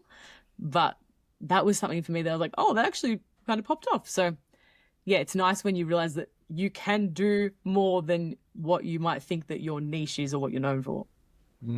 So how important then is experimenting when it comes to creating content? I think very important for your own sanity, if anything. Like that's, to me, if I didn't experiment with different formats, I wouldn't still be doing this. Like there's no way I would have been able to maintain it if I was still making the same content I was doing in 2020. No, like at that point I was doing a lot of skits because it's just changed so much over time. But looking at that, I was like, I definitely hit a point where I couldn't stand making that content anymore. Like it was like day in and day out, I'm like, doing the same thing, but why am I doing it? Like, I know it's doing well, but beyond that, like, I actually don't like doing this anymore. I'm like, why am I forcing myself to do this? And so it's kind of just a matter of like slowly moving yourself away into something else. While it doesn't mean you have to completely just stop making that content, go cold turkey, and then everyone's like, what have you done? Like, no one knows who you are anymore. But it's more just like being able to incorporate different things that are like more experimental pieces of content. Like I remember I was in this TikTok I don't know what it was, some forum or something like years ago, and they were saying like you can do, or you should aim to do 80% content that you know works, and then 20% experimental content, which I was like, interesting, because a lot of the time, like we just get so stuck in what we know works because we want it to perform. Yes, of course you want it to do well, especially if it's your career, whatever. But I think if you aren't enjoying it, like what's the point? You can't maintain it, and there's no like longevity in that career. So it's important to do what makes you happy at the end of the day. Like if you're over it and you hate creating the content you're making, just don't, Just find don't do new. something different. Don't do it. Not the best advice, but just don't. Like it's not, yeah. It sounds scary at first when you know that, or I guess you don't know how people are going to respond, but it's just trial and error. That's the whole game of social media. I think it's all trial and error. Can you walk me through like what's the dialogue where like maybe within yourself when you've got this format that's working, you're getting results, and then you're like, I don't want to keep making this, but I know it's going to bring me results. Like what is where does your mind go to in that situation? It's so hard. I feel like to me that's like skits are the main thing I think of, and then sometimes like certain types of dance content. But to me, the first thing that like inspires me to not do that is just watching other people's content. I feel like when I see people who are doing stuff that I'm like, I would love to be making that kind of content, that's always what I think that's the first point of like inspiration or something that helps me to remember that like there is an audience out there for that.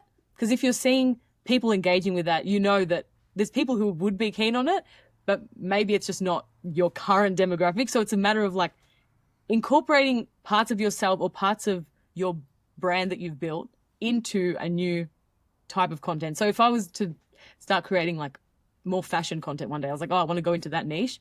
I'm like, okay, how can I incorporate maybe the main two things right now people think of, like dance, the early 2000s. Okay, Disney Channel, whatever. How do I incorporate that? Maybe I'm going to make like fashion content based on what Lizzie McGuire, That's So Raven, like the Cheetah Girls, what they would be wearing. And then from there, it's like maybe I can use music from that era. And it's now a whole new type of content, but it's still in relation to the niche that you've kind of put yourself into. So yeah, just getting creative like that and trying to think outside the box. Absolutely. I think you tapped on something interesting there, which is you're taking an idea from over here that's worked for somebody else because you've seen in the comments, in the interactions that it's tested. It's a tested format that will work. The other part was you're not alienating your audience either because you're aware that that's what you've built and then you've merged it together to make it. And then I guess the more you do that merged content, then you start to form like new sub niches of your audience, I guess, at the same time as well. Yeah. Like, there might be people that just follow you for that or find you because of that.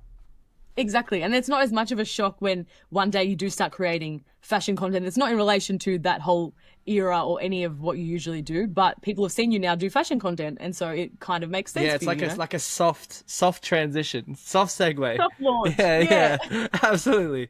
So Yeah. what do you think is a small detail that you obsess over in your content that most people wouldn't even notice, but it does make a difference? I think there's multiple little things that I says over in different ways, but probably when it's dance content, it's what I was saying before about just like the tiny, I don't know, movements or like the way things hit a certain beat that to me, I'm like, that definitely changes things. The other thing is like captions, on-screen captions especially, like not captions under the video. I'm like, half the people don't even read it. At least that's what I think. But captions on the screen, I feel like makes such a difference. Whether it's captions like based on what you're saying, like exactly what you're saying word for word, like what are they called? Subtitles, I guess. Subtitles, yeah. Or captions.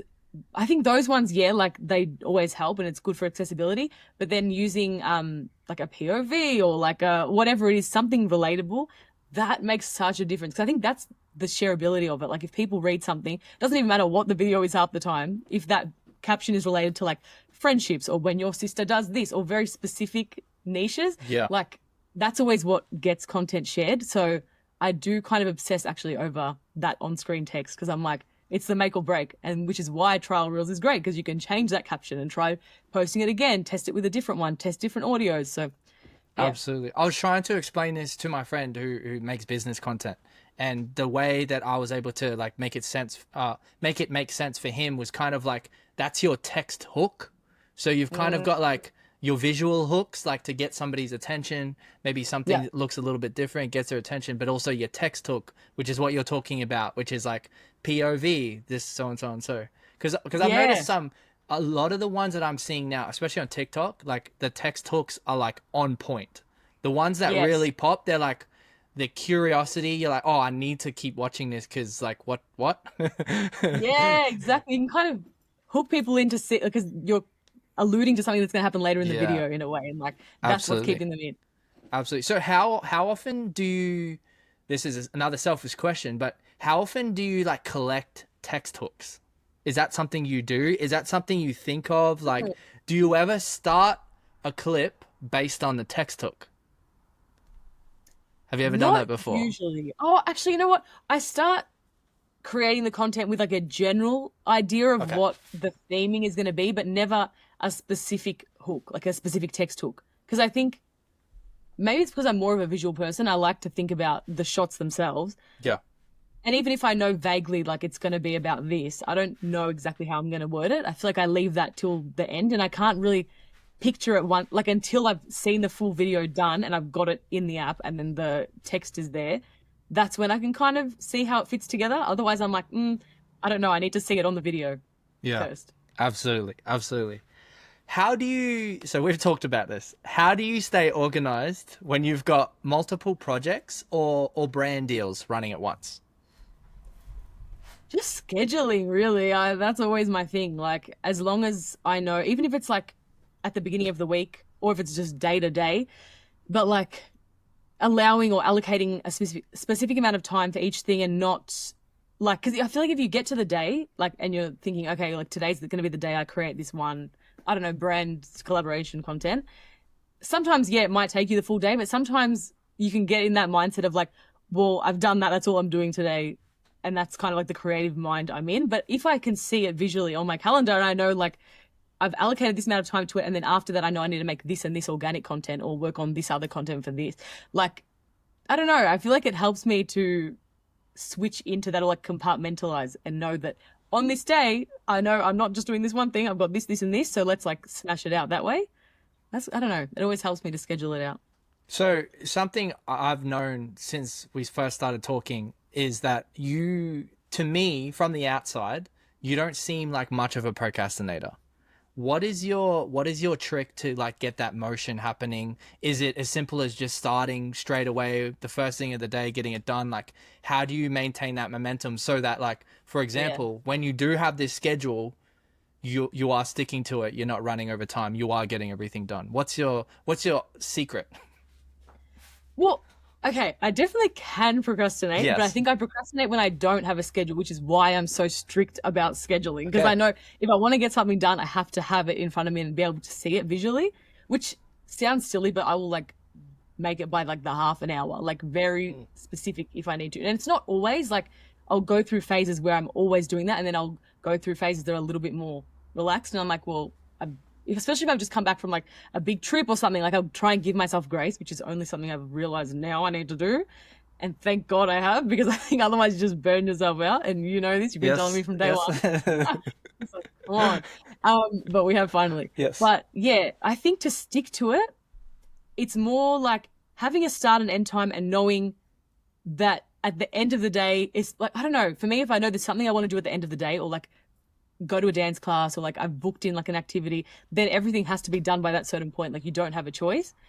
But other than that, like even starting the morning with something like the gym or like having your day start quite early, I don't know, for me that helps because like from the second you get up, everything is planned out rather than being like, oh, like maybe I'll start at like 11, like I'll just chill in the morning. And then it kind of rolls over and you're like in that chill mindset. But at least if I know, like from 7 a.m., I've got the gym planned and then I'm going like everything else starts from 9. So I've got to get it done.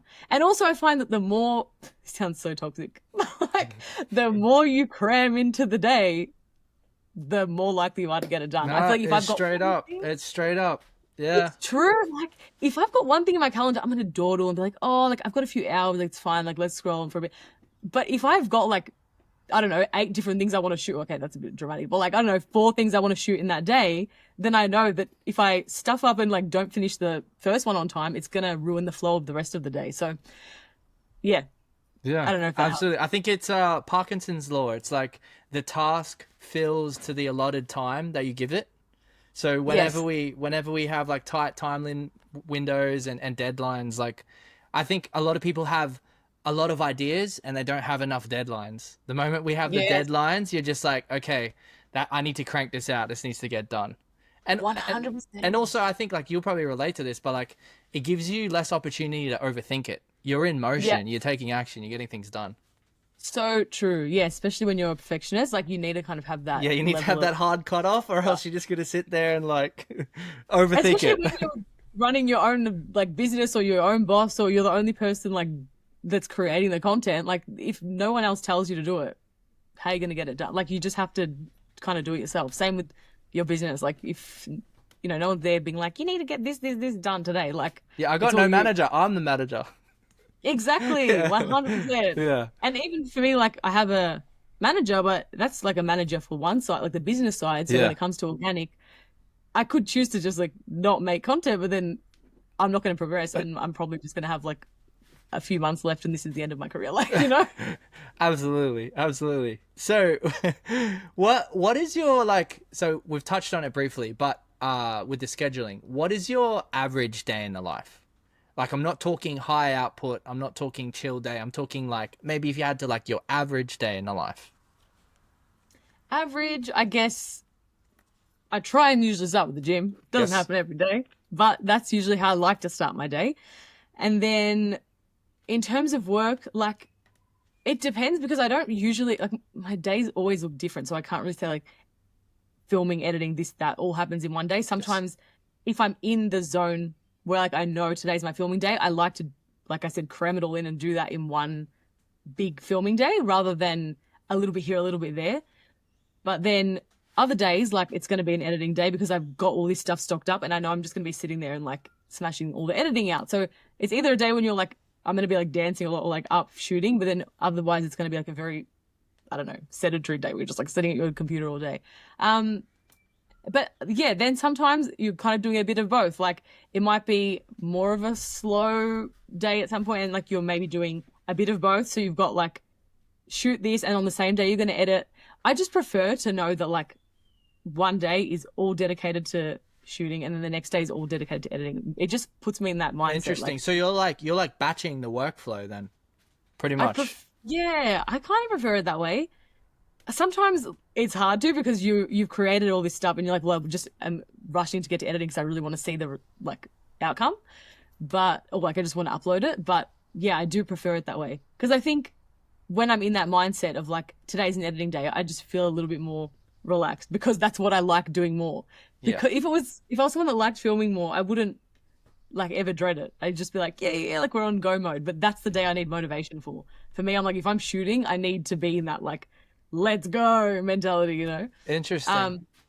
And then yeah, like I don't know, it depends day to day. I mean, so yeah, besides filming, editing, then there's obviously like the brand side of Yeah. things. There's other projects I'm trying to do as well. So I haven't even talked about it, but whatever, like Yeah. any other projects that it is. For me, I like to also have that as part of my scheduling for the day because again, like sometimes there might not be a project that you've got a deadline for or someone's telling you to get done, but it's something you have to do. So that's always a part of my day, even if it's at the end of the day and like sometimes feels like a reward when you have a bigger project that you're working towards. Like I've done all my typical like short form organic stuff I know I need to do, got that done.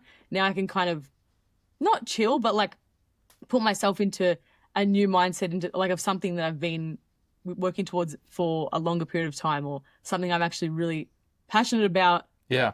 Not that, you know what I mean? It's like You're not that you're not passionate. You're passionate. passionate about everything, but here's like this other thing you're working on. I understand. Understand. Yeah. Yeah. I don't know. I think because it's different to what you are generally doing on a day-to-day basis, it's something like you get excited for.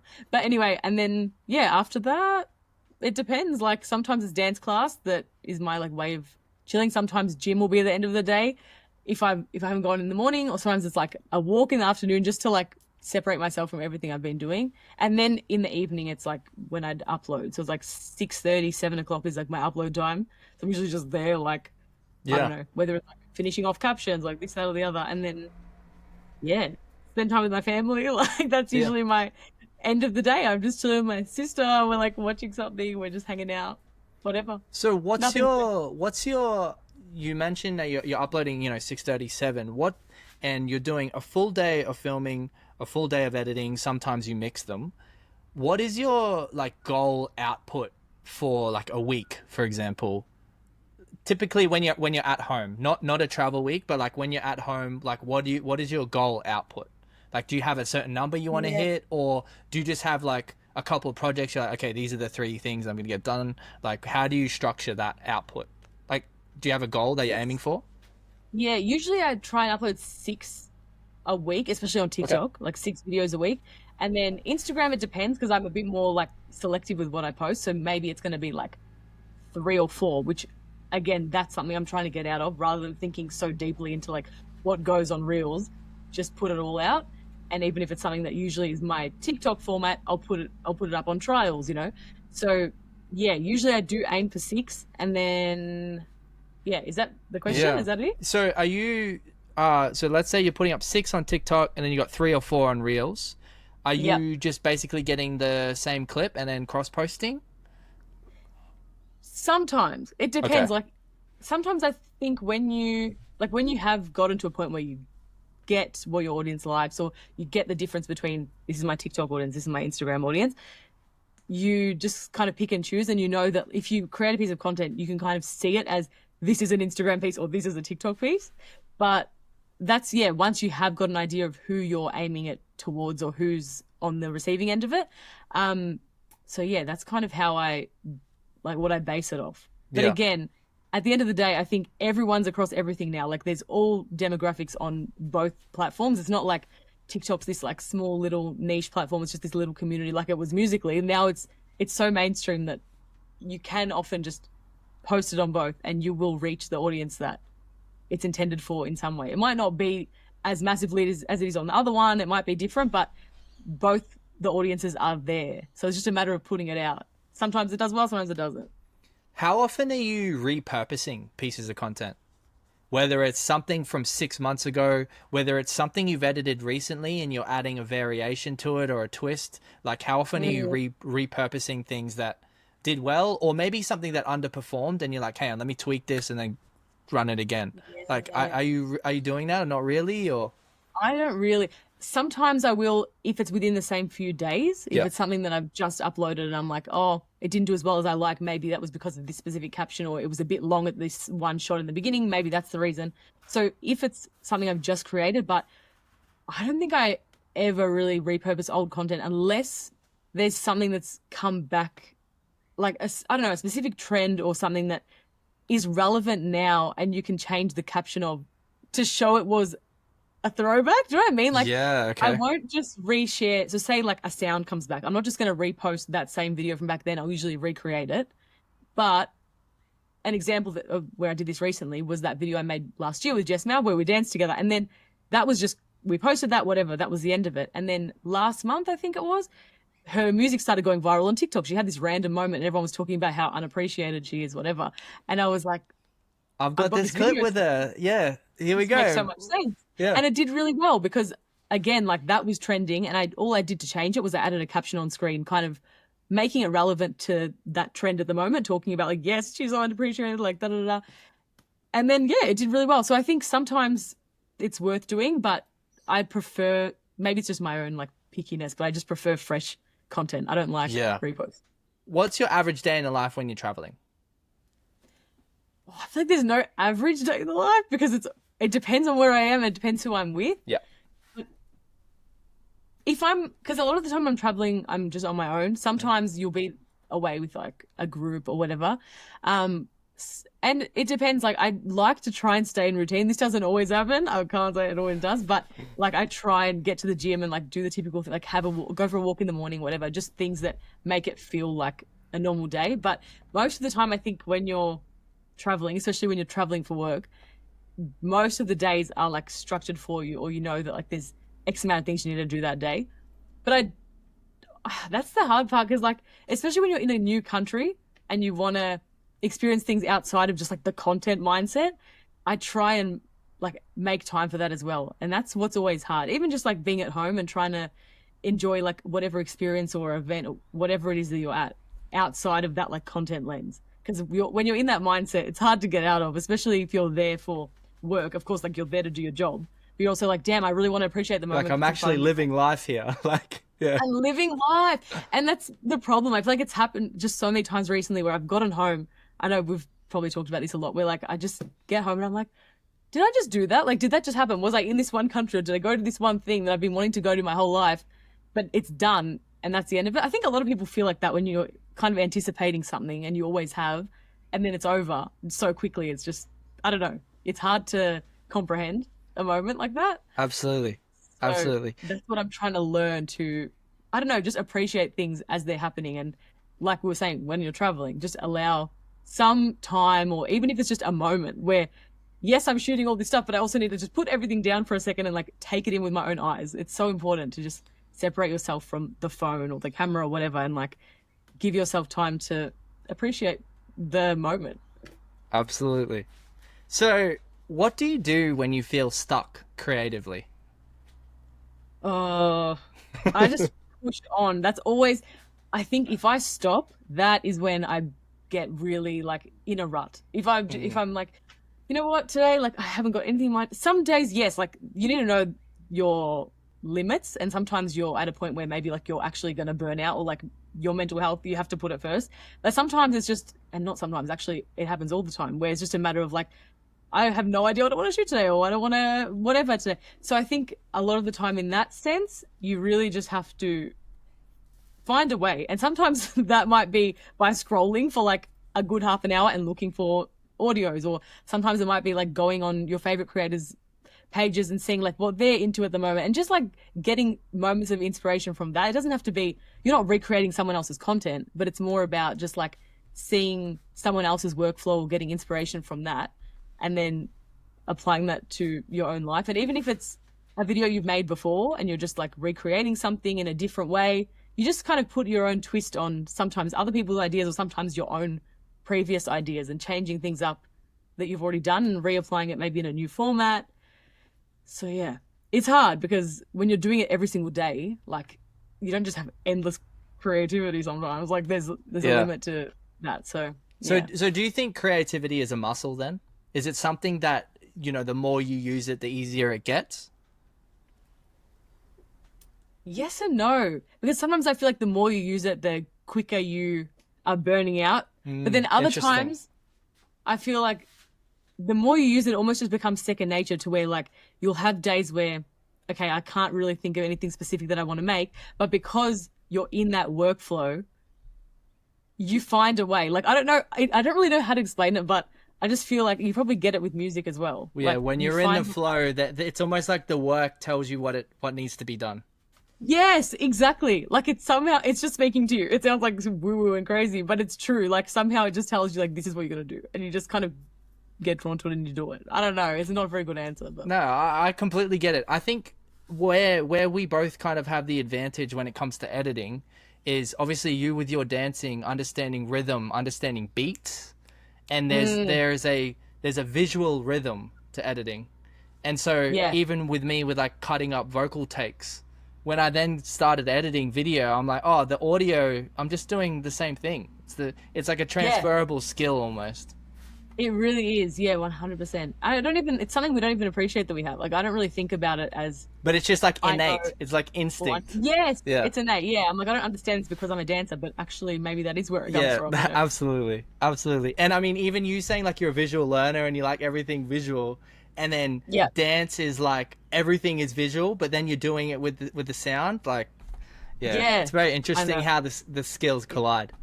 Oh, what is a video you made early on that made you feel like this is me? Like I've made something and this is 100% me.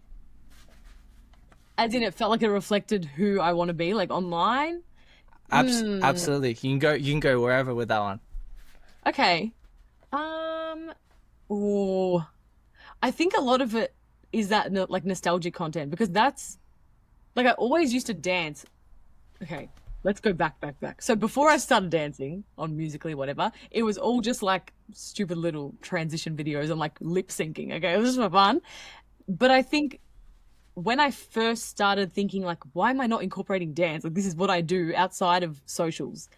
And to me, I was like, okay, like looking back now, I think that's definitely because it was vulnerable for me to share that. Like, that's something that I care so much about. And maybe you feel like this with music. You care so much about it that like the thought of putting it out there for anyone to criticize is scary. Like, that's terrifying. Whereas if I was posting my stupid little lip sync, I don't care what anyone says about, like, if they think it's horrible, like, it doesn't bother me. I mean, not as much as it would if it was my dance content, you know? So when I first started posting that was where the first like kind of format that felt like this is me. But then after that, like when I started to incorporate nostalgia, and like I always say, because of that relation to your childhood, I feel like that felt most like me, because I have always loved that kind of time in my life, or that specific era. And so when I started incorporating like the That's So Raven content, and when I first made videos like that, like this was probably like 3 years ago now, and before I worked with Disney in any capacity, like all of that was just because I loved it. I was like, okay, I love this, and I feel like I'm regaining my like spark for creating, because it came at a time when I feel like I was in this like lull, and I just didn't know what I wanted to make. Kind of like when I stopped making skits, it was like, oh my God, I can't do this anymore. I need to find a new niche. And then that like somehow presented itself just from trial and error, I guess. But yeah, for me, it was that nostalgia content. And I was like, this feels like me, reminds me of my childhood. I love it. And I've stuck with it since then. Like, obviously it's changed and it's in different ways that I've incorporated it, but it's always, I think, something that is going to make sense for me and always be part of what I do, which is why my next project, Wink Wink Podcast, is going to be in relation to that. So it's always, yeah, I think it's at times when you're like kind of desperate and you just don't know what you're doing. But like, if you keep pushing and you keep trying different things, something will present itself and you'll realize like, this is maybe what I should be doing, you know? So, That's yes. amazing. That's amazing. I know somebody's going to hear that and be like, okay, I got it. I hear you, Jazz. I hear you. So, I'm like, am I making sense? I don't know. So moving on to like professional industry work, or that sort of thing. What has Yes. been the best way that somebody has approached you to work with them? Usually it's when brands approach you with like a very open creative brief. I feel like when there's too many like restrictions around it, it's just like you feel so boxed in, then it's like, this doesn't make sense for me. Like they've got these very specific boundaries they want you to like adhere to, that then mean like you're not going to be creating something that feels right or organic for your audience. So usually, and I feel like brands are definitely getting better at this now, but like they'll come to you with a very open brief and be like, this is what we've had creators do in the past for us. And, you know, we really enjoyed this about your content. Like we've seen these examples, and they'll send you links to like things you've made in the past. We love how you did this vlog style. We also love how you did this dance style. And then we're happy for you to kind of come to us and pitch us what you think will make sense for these like targets that we're trying to hit. And like we're trying to target this specific demographic. So I think it's when they like tell you what they want, but they also give like you room for that open communication with them, rather than being like, this is what you need to create and just do it. Like it doesn't work that way. For me, I feel like that's usually when I'm more hesitant about taking a brand collaboration. It's usually, yeah, when they allow me to think creatively, it always feels more natural. And a lot of that is also you understanding your audience, who they want to reach as well. Definitely. Because Yeah. I think that's what they're learning now. They're learning to trust creators, and they know that if they just give you like XYZ content to create, even though you're a, I don't know, like fashion creator, and they're getting you to create like beauty content or something that's like separate to what you'd usually make, they know that that's probably not going to do as well as if they were to give you some rough creative guidelines and let you work with that in the way that makes sense for your audience, who you know best. Yeah. So I guess this question would connect directly to this, but what is something that brands do that immediately makes the collaboration harder than it needs to be? So I reckon just the opposite of that. It would just be like giving you something very, very specific that you need to adhere to. Yes. And this is old, but like maybe 4 years ago, like 2020, 2021, brands were doing this all the time, and it was the worst. They'd give you these filters, stupid filters that they want you to put in your video, and it would be like, I don't know, something like, say it was a chocolate brand. They want this like chocolate bar flying around on the screen, like something Okay. so like odd that I'm like, it looks so addy. The brand is right there in your face. Someone would see that and immediately be like, skip. It just feels off. So things like that are really specific and like don't really suit any creator in general. It's very much just like, this is an ad. Here, just And that's post our where, ad for us. Yeah. yeah, Yeah. 100%. So it's just like, and also just, yeah, when they come to you with like a very specific idea of what they want, it's good when they give you some like, I don't know, restraints, or like they want you to know that like this is what they like and what they don't like from things they've seen in the past. But I feel like it's just, it makes such a difference when they come to you with an open brief, because they can trust you to know that you're going to create something that works for your audience. Absolutely. And what is the protocol for reaching you or somebody who's operating at the level you do? Like, is it through your manager? Is it through direct DMs? Like, what's the best way to get in contact if somebody wanted to work with you? Usually, yeah, through your manager is usually the right way to go about it. Um, like, yeah, if people are self-managed, then they'll usually just have their own email in their bio or their own whatever. But yeah, for me, that's my manager's email. So it's generally like the first thing that they'll see if they go to my page, and like the first point of contact is her. And then she'll be like that middle person between us. Yeah. And what should they, so let's say somebody wanted to work with you, should they send a brief? What does that first email look like? Well, it's funny because I don't see the first email. Like, it usually goes straight to my manager, but I Yeah. think it depends on the brand. Sometimes it will be like, sometimes it won't be a brief yet. Sometimes it will just be more of like a general email to like gauge interest and be like, we're looking for creators who are in this specific space and would be interested in this specific brand, and they'll approach you that way, and then you'll get put forward by your management. Yeah. But then other times, yeah, like they'll come for you specifically and be like, okay, we know that we've worked with her before, we like that she does this, da da da, and then here's the brief. So like sometimes it will be immediate if they know that it's you that they're looking for, but yeah, sometimes it's more general. Yeah. Absolutely. How, okay, this is kind of a segue, but how do you balance staying accessible to your audience whilst also still protecting your time and your energy?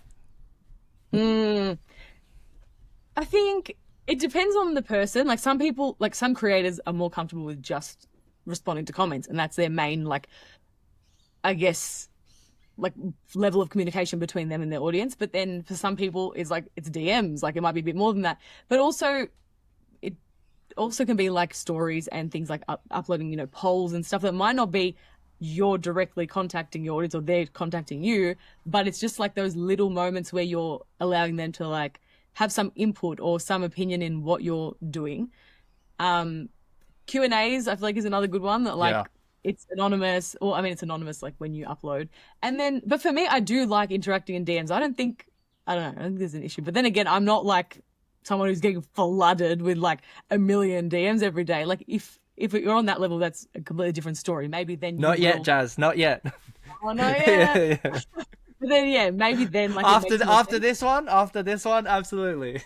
It's gonna be my DMs are gonna be crazy. But yeah, like I do like talking to people in DMs. I think it's nice. It's a bit more personal, and like it doesn't have to be like a whole, 1 hour conversation. It could just be simple things, but like just even just a hello, or like responding to something that someone's saying about, I don't know, for example, like when I was in San Francisco recently and I did the Raven House, the Princess Diaries house, that was something that like I was going crazy over. And then having people in my audience who I'm like, they get it because we've built this community around this specific kind of niche, having them like understand that and how exciting that was a point of conversation that just made sense. So of course we're gonna like converse on that kind of thing.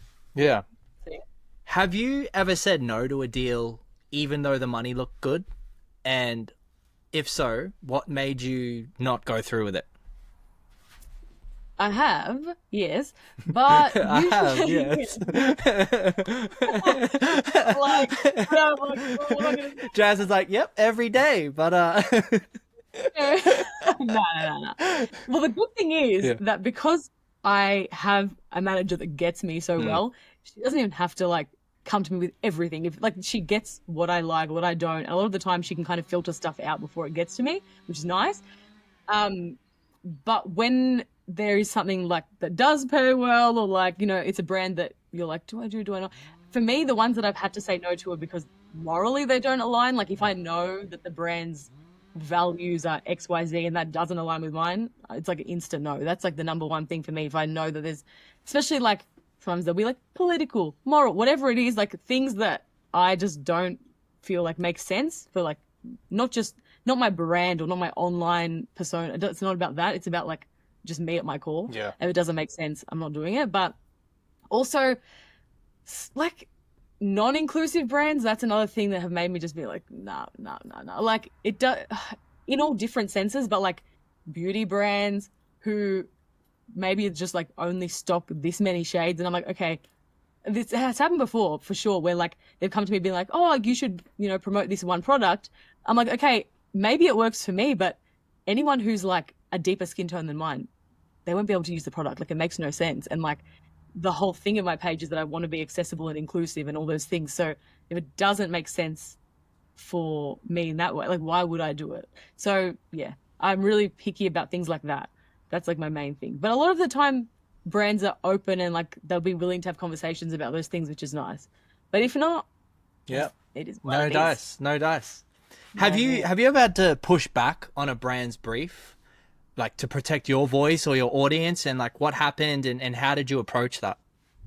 Yeah, oh my God. I feel like that's every brief because I'm so picky, but it's not in, I don't know. For me, like, I just know the content I like to create, I know my audience, and I don't think there's any issue with that communication. It's not like I'm saying, I don't want to do this campaign, like this campaign sucks or the product sucks. I'm saying, I do like this product and I think there's a way that we can go about me like promoting it, but I feel like it's going to make more sense for me, it's going to make more sense for my audience and for my page if we do it in this specific way. So it's just like more about having a back and forth communication with them about it. And yeah, like I always feel like I am pushing back on things because they'll come to you with an idea, maybe not knowing that you usually like they'll know your content generally, but they don't know you in the way that like a friend would know you Yeah. or you know yourself. So I think it's natural to be able to like go back to them and be like, oh, I think it would make more sense if I do it like this. And they're usually open to it, especially if you give them an example or a reason and you're like, well, I've done that before with this piece of content and it didn't perform as well.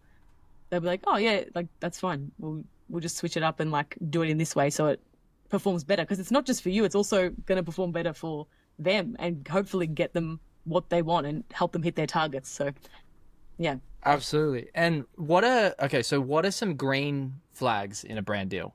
What tells you these people just get it? Usually if they show that they know you or they've like researched your page, like that's always nice because you can see that they've provided examples, like I was saying, of like things that you've done before. I love that. I feel like it's so helpful because you get an idea of like what they've seen of yours specifically that they like and how you can recreate that. But when it's too vague, sometimes it's just like, I don't know what you want. Like, you don't really know what I create. But yeah, when they're coming to you with examples or when they're coming to you with like an open brief, like I was saying, that feels a little less restrictive and you have that like, yeah, just that room to, get creative or, refer to like old things you've done or old collaborations or even just your organic content. And like, you can even just send them examples of things that you have made. And when they allow for that and let you come to them or like pitch ideas to them, that always just, yeah, it's a green flag because I'm like, they're open and they're happy for me to kind of do what works for me because they know that's going to help work for them. Absolutely. Creating that win-win and also keeping things on brand with something that Definitely. works. Because the moment people see that ad, they're just scrolling. Yeah, 100%. I feel like And people so, are at that point now where like once they see an ad, they're like, you almost have to make the content so good that it doesn't even feel like an ad, I feel. that's always it. Yeah. The more organic it feels, the better. Like, as long as it's disclosed and it's clear, but like, yeah, as soon as it feels too addy, like I was saying with those stupid filters back then, like Yeah. people hate that stuff. Oh my God, in Yeah. 2025, people are smart. Like, the audiences, I think sometimes the brands just might assume that audiences are stupid and like, oh, they're not going to know it's an ad or like, they're going to enjoy watching that. But why? Like, I'm like, would you actually enjoy watching that? Because I know I Yeah. wouldn't. So, yeah. So if a creator wants to charge more but feels nervous, how do you suggest they go about it? So I think like if you want to charge more, it has to, I mean, obviously, like the first thing is looking at your engagement, looking at your following, and all those things. But knowing that, like, you often lowball yourself, and I feel like a lot of the time we just like underestimate our value and our worth as content creators or just in anything in general. It helps, obviously, having management because, like, for me, that's something that I've found super helpful in terms of just like knowing where I should be sitting, and they know the market and where you're at within that. But if you're working on your own and you don't have management yet, or you're new to it, or maybe you just maybe you're not new to it and you just choose to be self-managed, which I think is amazing. Props to people who are self-managed. I think that's awesome. But I feel like it's always just worth a try. Like like I said, if you've looked at your engagement and you know that like you feel like this is your worth, it's not gonna harm you by like putting it out there, as long as it's not something crazy. But like putting it out there and then just seeing how the brand comes back to you, it's just kind of testing the waters with that one brand, because then from there, like, you'll have an idea of maybe where other brands are at as well. Sometimes one might be completely different to the next, but yeah, just kind of testing it out and seeing how you go. But also, like, sometimes it is worth seeing what their budget is first, because then you know what they're roughly thinking. And I think that's a good way to approach it if you're a bit unsure and you're like, oh, I don't want to like aim too high, but I also don't want to like undercut myself either. So just being like, what budget are you guys working within? And also, a lot of the time I find that like if you push back on a brand's budget and you're like, actually our rate is sitting a little bit higher than what you've said, suddenly another magical however much money appears. Like, it just, yeah, it often happens that way. So just, it's worth a try. If you know that you make good content, your engagement's going well, just do it. Absolutely. And there's something to also knowing the value of your audience as well, don't you agree? Like, if you've got a specific audience that they want to reach, they're not necessarily paying for 15 seconds or a minute or the total length of your content. They're also paying for the effort and the amount of skill it's taken you to build to that level. Exactly. 100%. Because otherwise they'd be paying for like a billboard on the highway. And how many people realistically are looking at that? And how many people out of the people looking at that are actually the demographic you're trying to target? Whereas if you're getting whichever creator, say, we're getting Kiddo to do this thing, and that this is his audience, like, perfect, because majority of the audience who are watching it are going to already be interested in that brand because you know where they're sitting within the market. Yes. That makes sense.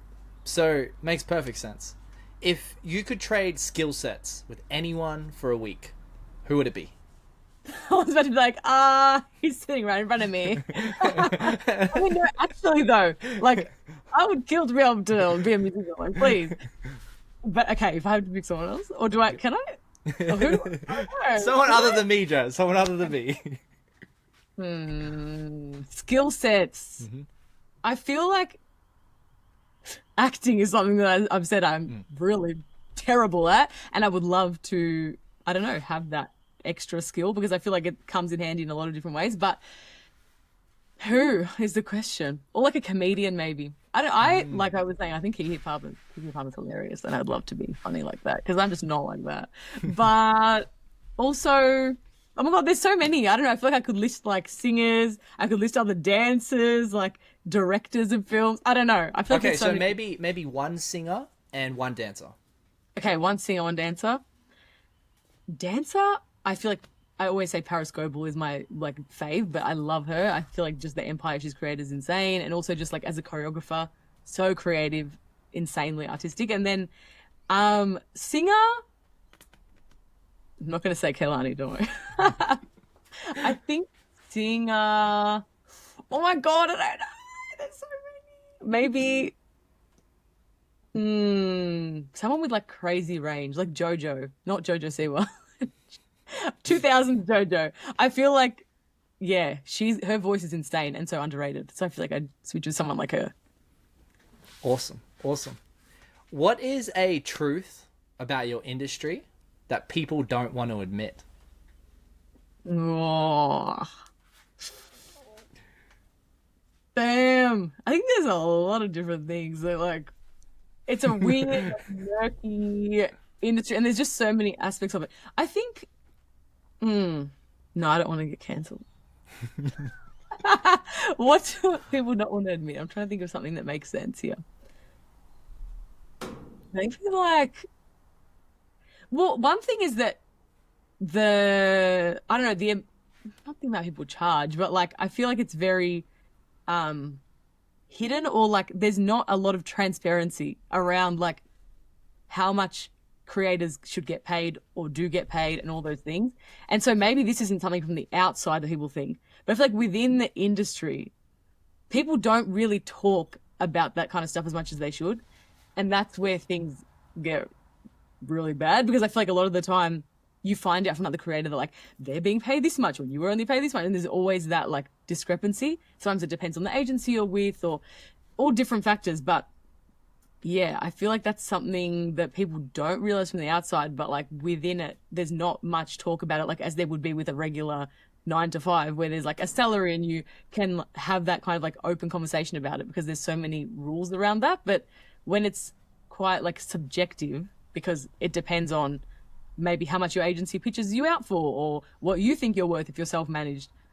And also then there's the brands on the other side who are kind of like getting to decide who they're paying what dependent on the work. And also like there's so many horror stories where you hear of like someone finding out that they're on this trip and they're being paid like half the amount or a quarter of the amount that the person next to them is, and they've got the same follow, things like that. So I feel like, yeah, it's a weird, murky world. So what's kind of a remedy for that? Is it as simple as like having a group chat with like people within the industry? Is it, you know, having more transparency from a manager? Like if I'm a creator and I want to make sure that I'm getting paid correctly, is it as simple as kind of gauging my market value and understanding that, and also having a good manager? Like what do you think are some simple solutions or maybe some potential remedies for those situations? Probably just, yeah, chatting to other people within the industry about it, because it is one of those things that like it's awkward in some ways, because it's like, again, if you are in like a regular 9 to 5 and you're, you know, sitting in the same like position as someone or the same role, you can openly talk about that and you know you're probably being paid a similar amount. But like with something like this, it's very subjective because each person has different management. Like you might all be doing the same job, but you're all coming from different management. You all make different content. You've all got different followings and different engagement. And then within that, you could have the same following, but also you don't know where that video is going to sit. Like you might have content that performs really well, and then the other person might have a piece of content they do for the brand that doesn't do so well. There's just so many different factors that come into it. So yeah, I feel like just openly talking about it with like people you can trust, which is hard because a lot of the time, like you'll have a lot of acquaintances in the creator space, but not necessarily close friends who you'd openly talk about that to. And especially if they're not with the same agency, sometimes there's a bit of like, oh, well, I signed a contract, but I'm not supposed to be talking about this. So yeah, just like being as open as you can about it with people who you trust is probably important. Yeah. So this final section, I just want to kind of segue to free game. So aim is to really just help as many people as we possibly can. We're going to start off with something called an inversion exercise. Have you ever done one of these before? No, I have not. Okay. So Warren Buffett's right-hand man, Charlie Munger, he basically said, always invert, which means like flip things upside down. So let's say if we're going for something, let me try and flip the opposite of it, right? Right. So what are 5 things you would have me do to guarantee that I fail at creating content and don't grow on social media? Oof. Okay. Firstly, post like once a month, you know, just hope for the best. Put this one video out there. The second thing is probably like, don't try different formats. Just stick to that one format that you're posting once a month, and that'll do. Then start your videos with anything but you. Like start your videos with just something random that like doesn't really give much context and is just not personal at all and doesn't give that connection within the first few seconds. What else? Maybe use like audios that are super outdated, not trending, not even if they're not, because you can use audios that are old in a nostalgic sense, but if you're trying to use audios that are relevant, don't use audios that are like a month old or 2 months old. Use something that's within the last few weeks. So yeah, I'd say like use something just, I don't know, 4 months ago that was popping off, and now everyone's like over that sound and hates hearing it. And maybe Use like a huge caption on screen. Like, don't make it like a little decent, so like just make it cover like the entire screen. Make it look horrible. And there you go. Your recipe. Awesome. Imagine that's what Awesome. goes on. You never know. So next we'll do a thought experiment. Okay. So you're running a social media page for a small product business for the next Okay. 30 days with the pure aim of generating more sales. You cannot run ads and you cannot use your existing following or do any shout outs. And you can't post under your profile or use your face. What is your strategy? What format are you using? Where do you start? And you're allowed to use the owner and anybody who works there to do the content too. Oh, okay, cool. You're kind of the creative director. Definitely putting a face in front of the camera from the get-go. I feel like that's what people want when it comes to brands, and I always like think about this. So many brands like are disconnected, or were, I should say, disconnected from their socials, and it's very much just like, here's what we've just launched. Here's the next like clothing item. Here's this, here's that. But I feel like there's no connection there. Like, why would somebody want to buy it besides the fact that, oh, like this piece of clothing is something that I usually wear. But outside of that, that's not going to always hit. Like, if you want something that's regardless of what the actual product is, it's going to hit. It's probably the person behind it or the face behind it. So I feel like using the owner, using like people who work at the company, and making content that doesn't only relate to I mean, it has to relate to the business in some sense, but not necessarily like, here's what we've just launched. It's more of like a way to like discreetly put yourself out there as a brand, but still maintain that like genuine, authentic connection like with the audience. So maybe just doing like relevant trends, whether it's like comedy related or dance related, just like things that are popping off.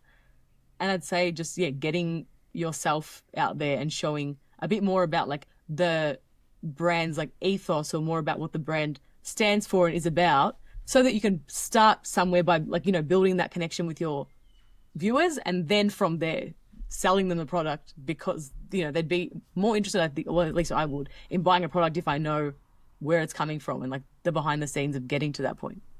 So yeah. And what kind of content schedule would you put them on? Do they want to be posting daily? Do they want to be posting a couple times a week? Like, how would you suggest that they start that? So you've got your owner, you're doing, you know, discrete content or content that isn't a direct sell but is relevant to the business. What should their output be? I think as often as you can, really, like depending on how slammed the business is. And like, I'm sure if there's a million other things to do in a day, like content's probably the bottom of the priority list.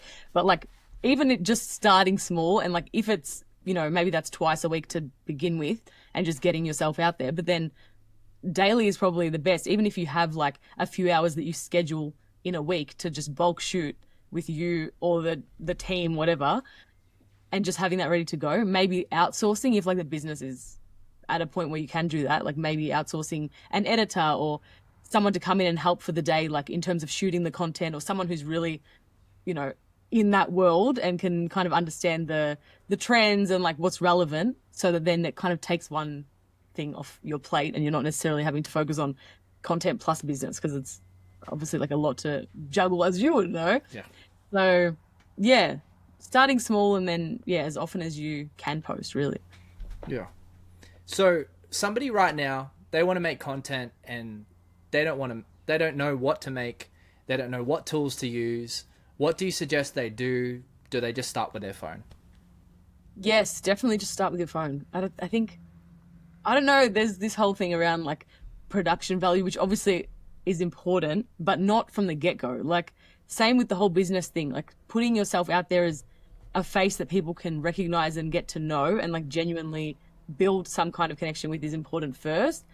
Whether that's just you chatting to the camera, if that's the kind of content you make, or if it's vlog style or dance or comedy, whatever, and then going from there. Because I feel like when you start like with all these really high expectations, it's super hard to maintain. But if you start small and you know that it's something you can actually manage, especially if you've got another job or you're at uni or you're doing a million other things, it's not necessarily feasible to be able to make like high production content every single day. So putting out as much as you can. Obviously, like still focusing on quality and, you know, if you're doing comedy content, like the timing of it and the things that matter, but not not going super like deep into it to the point where you're only able to create like one piece of content every fortnight or something. Like making sure that you're getting as much out there as you can and then building from there, I guess. Yeah. And what is your advice to business owners specifically that want to make content? I think it's similar to what we were saying just about putting a face to the brand, really. Like that's what people want to see most of the time. At least like the businesses I've seen that have really been taking off, especially creators that have then turned to business, but also businesses who just have like a face to the brand because they've just decided to jump on socials.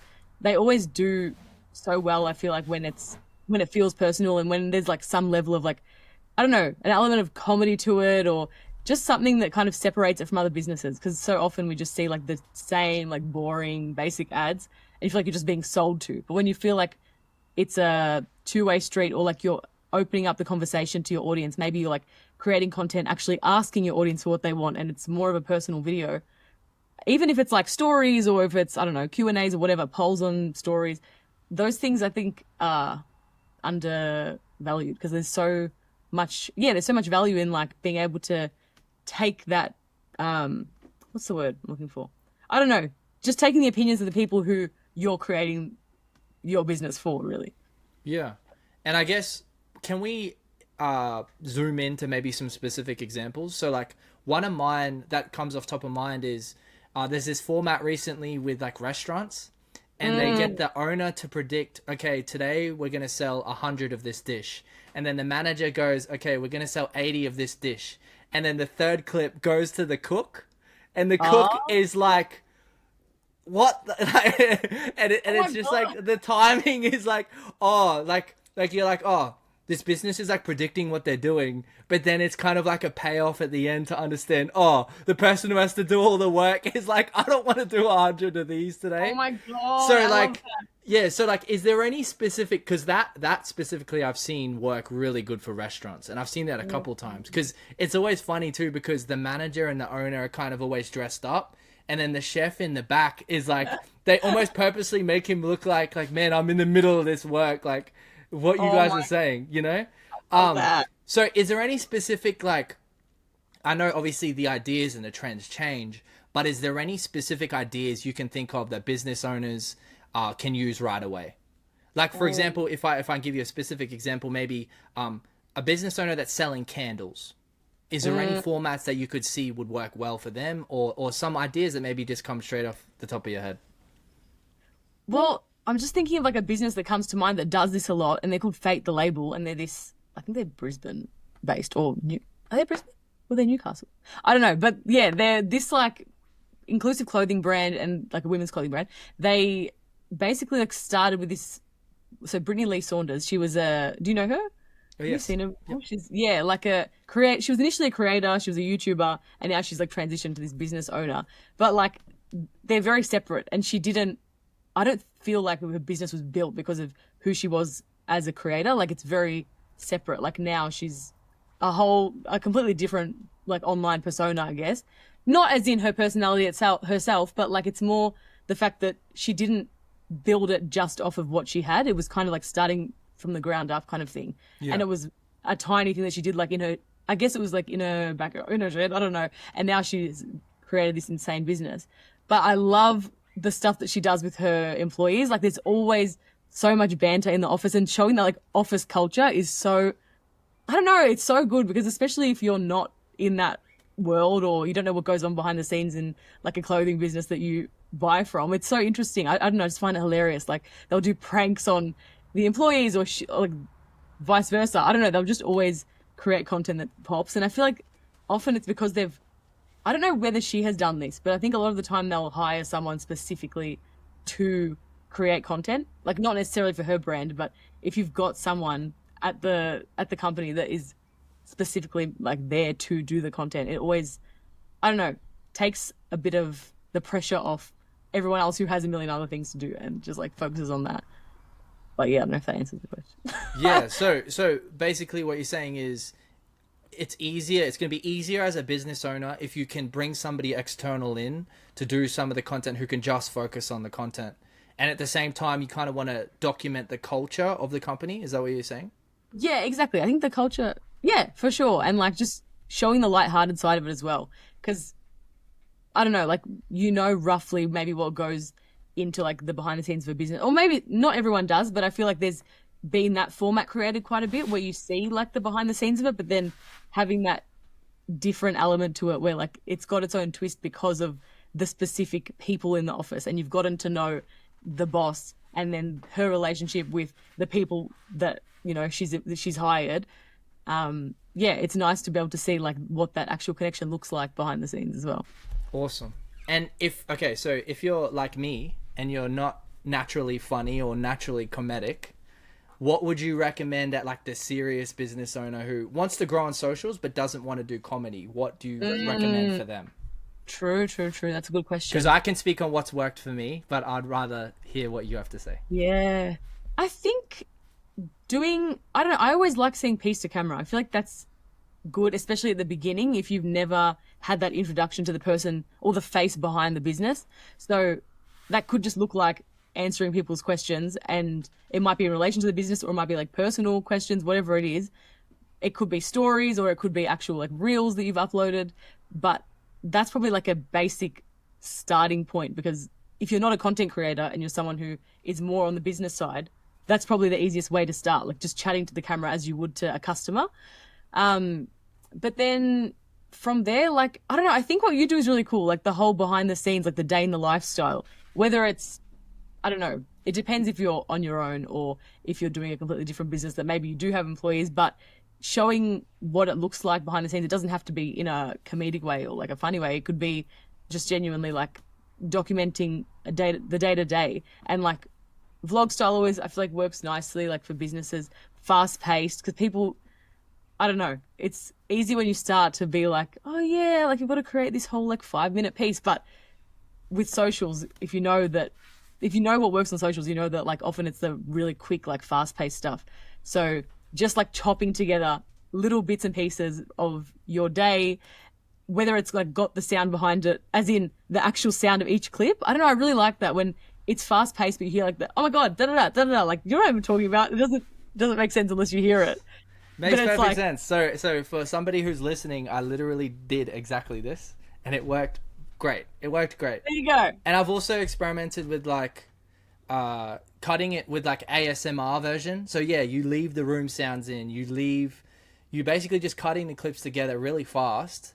And like a lot of my frames aren't like pretty looking. They aren't aesthetic. But when you chop them all together in a fast story way of your day and you're just documenting it, I think it works. So yeah, like, I can definitely vouch for that idea personally, because I was listening to Jazz and I did the thing and it worked. So yes, for the business owners that don't want to like be funny or aren't funny, literally just document your day. Works beautifully. 100%.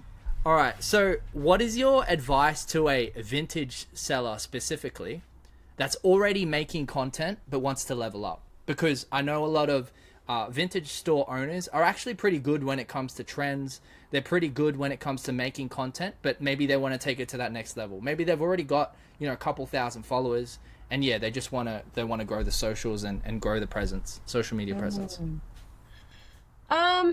If it's just you, I think like bringing other people into the content is always nice. People like to see not just how you interact with the camera, but also the way that you interact with the people around you, and whether that's customers. Like I know you've done this a bit where you've been at like a sale or something and you're actually chatting to the people around you. Like that might look like vox pops or like quick interviews, things like that. I think that's always fun and shows a little bit more to you and more than just yourself and the way you interact with them.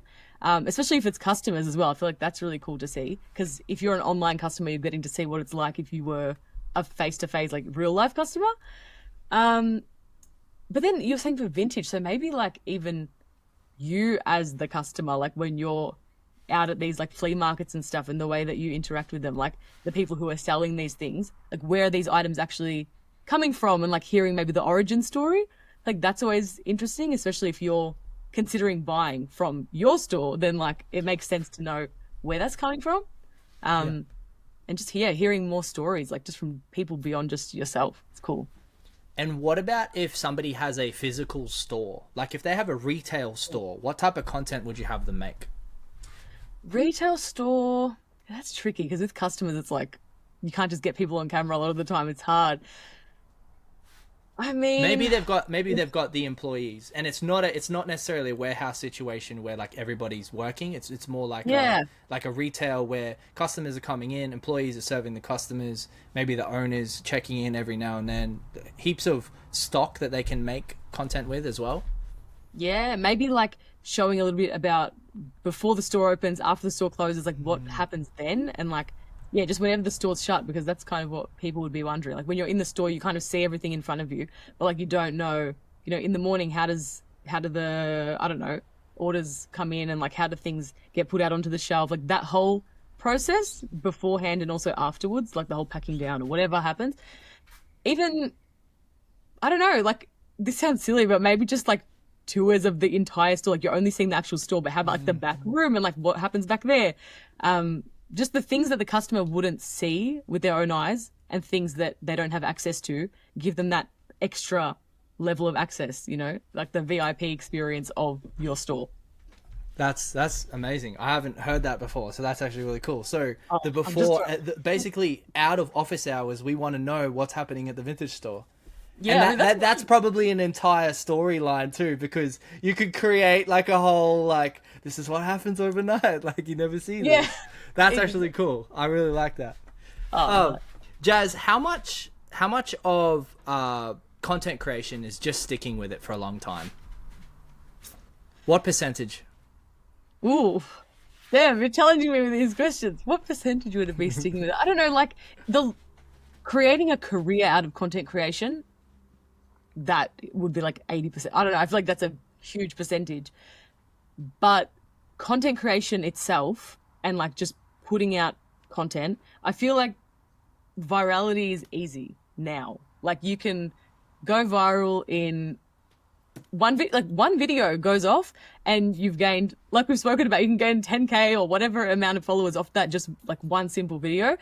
But to make a career that lasts, I feel like the idea of like really putting in the reps and just going for it is huge. Like it's a massive part of it, because without that, like how do you create a brand, or like how do you create something that people actually feel like they have some kind of connection to, or like can know a little bit more about like what actually goes into it. So I don't know. I just feel like it needs to be more than just a single video or 10 videos or 20 videos for you to create or to be a content creator. Like anyone can make content, but to be a creator or to create a career around content creation, it takes reps.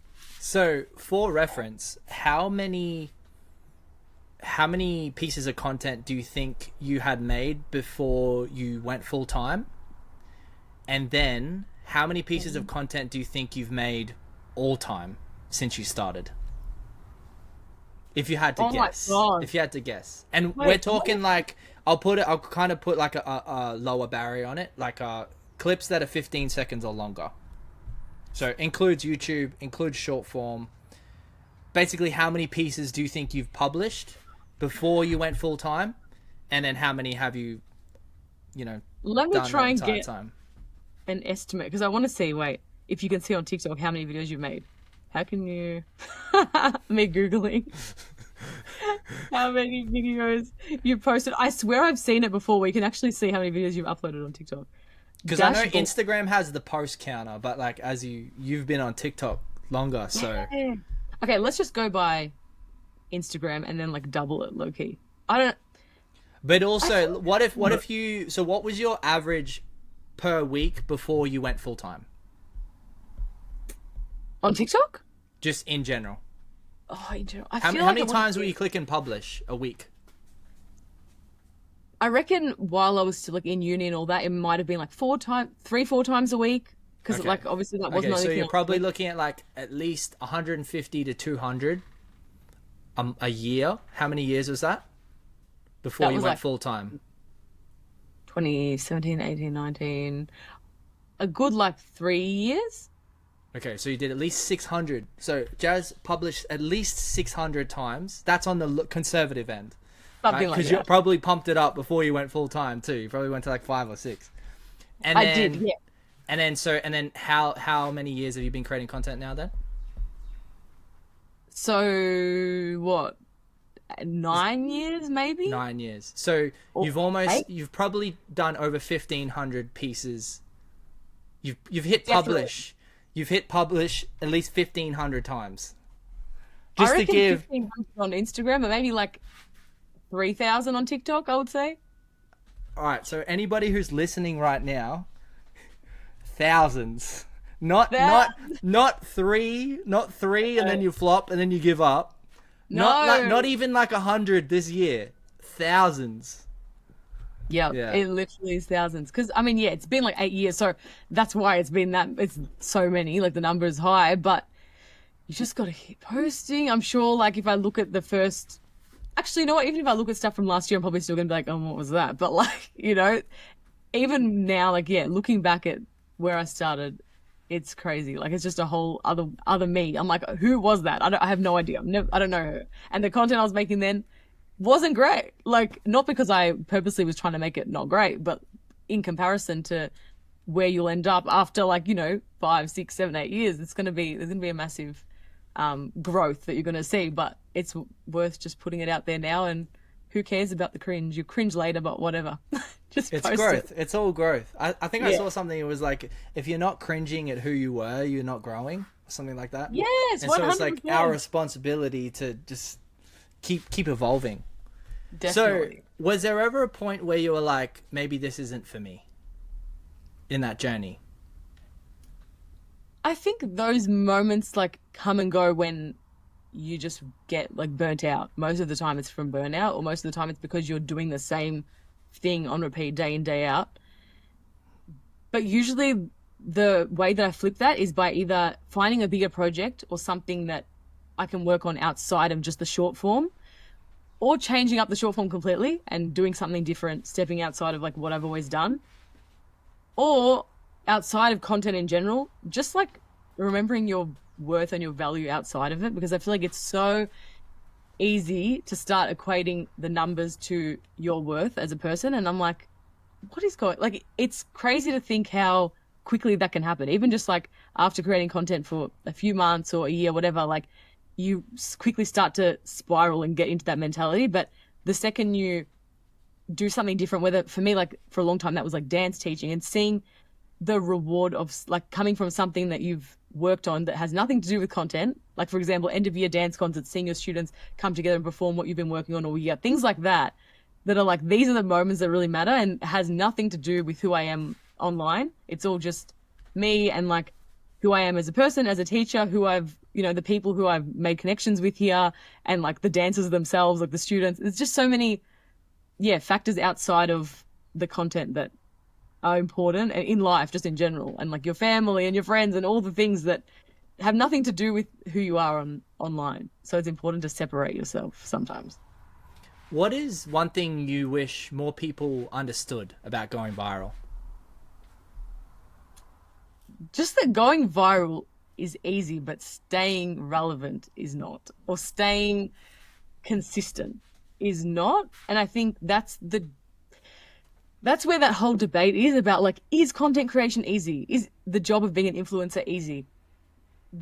And that's, oh my God, that's just a whole other thing. I feel like anytime that's mentioned, someone's bound to get cancelled. So I'm going to be careful here, because yes, like there are easy elements to it. And I think for some creators, creating content is easy because of the specific type of content that you might create. But there are people who are creating content that might take hours and hours and hours, or days and days to create. And putting everyone in one box just doesn't sit right with me. I don't like that. But then again, obviously being um what's the word I'm looking for? Just like, I don't know, I think a lot of the time people do need to touch grass, because it's like you have to put it into context, and like looking at the different careers in that exist in the world. Like you Yeah. can't compare being a brain surgeon to being a content creator. Like they're two completely different things.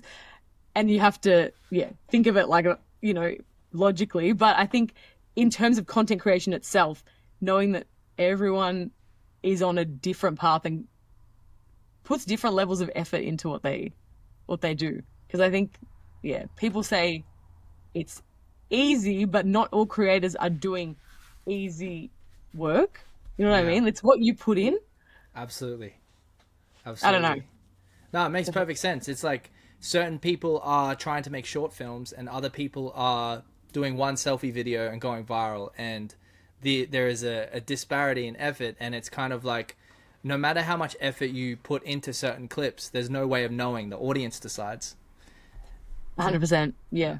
Very, very different worlds. So, if someone listening only has a couple hundred followers right now, Okay. what would you tell them to focus on first? Focus on your community first, I would say. Focus on like what you're building and the people that you're talking to. Don't think immediately about reaching everybody because it's just impossible. And also, like, you're going to end up creating content for the sake of just the mainstream, like the mainstream demographic, but rather than thinking about the people who you're doing it for. Like, are you doing it to go viral? Like, that shouldn't be the first thing you're thinking about. It shouldn't be, I'm doing this to pop off. I'm doing this for who? Like, for my audience, for people that want to hear more about business or about dance or about like a specific niche. I'm not saying, again, I'm not saying box yourself into that, but I'm just saying like putting your community first and thinking about what you want them to gain from your video, and then the community comes after. I think like people will come from that, but starting off by thinking about who you do have, because it's always easy to go like, oh my god, but look at her, she's got like hundreds and thousands. Look at her, she's got millions of people. But if you're looking at the people that you've got in front of you, okay, there's 200 people. I always try and think of it as like a room. 200 people in a room is crazy. Like, I would be like freaking out public speaking in front of 200 people. But, you know, we just see it and go, oh, only like a few thousand people viewed it. Like, putting it into context is important, because I feel like a lot of the time we just don't. We get so desensitized by views. Absolutely. I mean, the fact that you can literally post a video and get 1,000 views, like for some reason, some people think that that's not a lot. But if you're in the right niche, if you are talking to the exact people you're trying to reach, that's enough. Like, there are 100%. business owners right now who are getting 100 views, 200 views, 500 views on their super dialed in YouTube video, and it's only speaking to specific people, but they're like making a killing because it's the right people that are watching that. Exactly. And they're all gaining so much from that. Whereas if you've got like millions of people watching it who actually don't care, they're all just scrolling on to the next thing. They've seen it, but what have they taken from it? Nothing. Like, Absolutely. So, what were you doing? This, I feel like you've answered part of this already, but what were you doing before you hit 100K followers that helped everything compound later? I think, as in, wait, is this on TikTok? Just in general. 100,000 or just 100,000 in general? Okay, yeah. I feel like for me, one thing that this is specifically in relation to like community building, but live streaming was definitely the main thing that helped me later, because I had like people had gotten to know me from those and like had gotten this, what's the word I'm looking for? Like, there was more of a connection and like a back and forth rather than it just being like a one-sided thing where I was just putting out content and putting out content. Like, having live streams over like, I don't know, the span of a few years where I was going live, like at some points it was like daily, for like hours on end. You're really like deepening those connections that people are getting to actually know you for you. So I think that helped down the track, because I had already kind of built a solid foundation before just putting out content. So there's that. And also just like, I don't know, making sure that from the beginning I was putting stuff out that felt like me, rather than putting stuff out for the sake of it and knowing like, oh, this is going to go viral.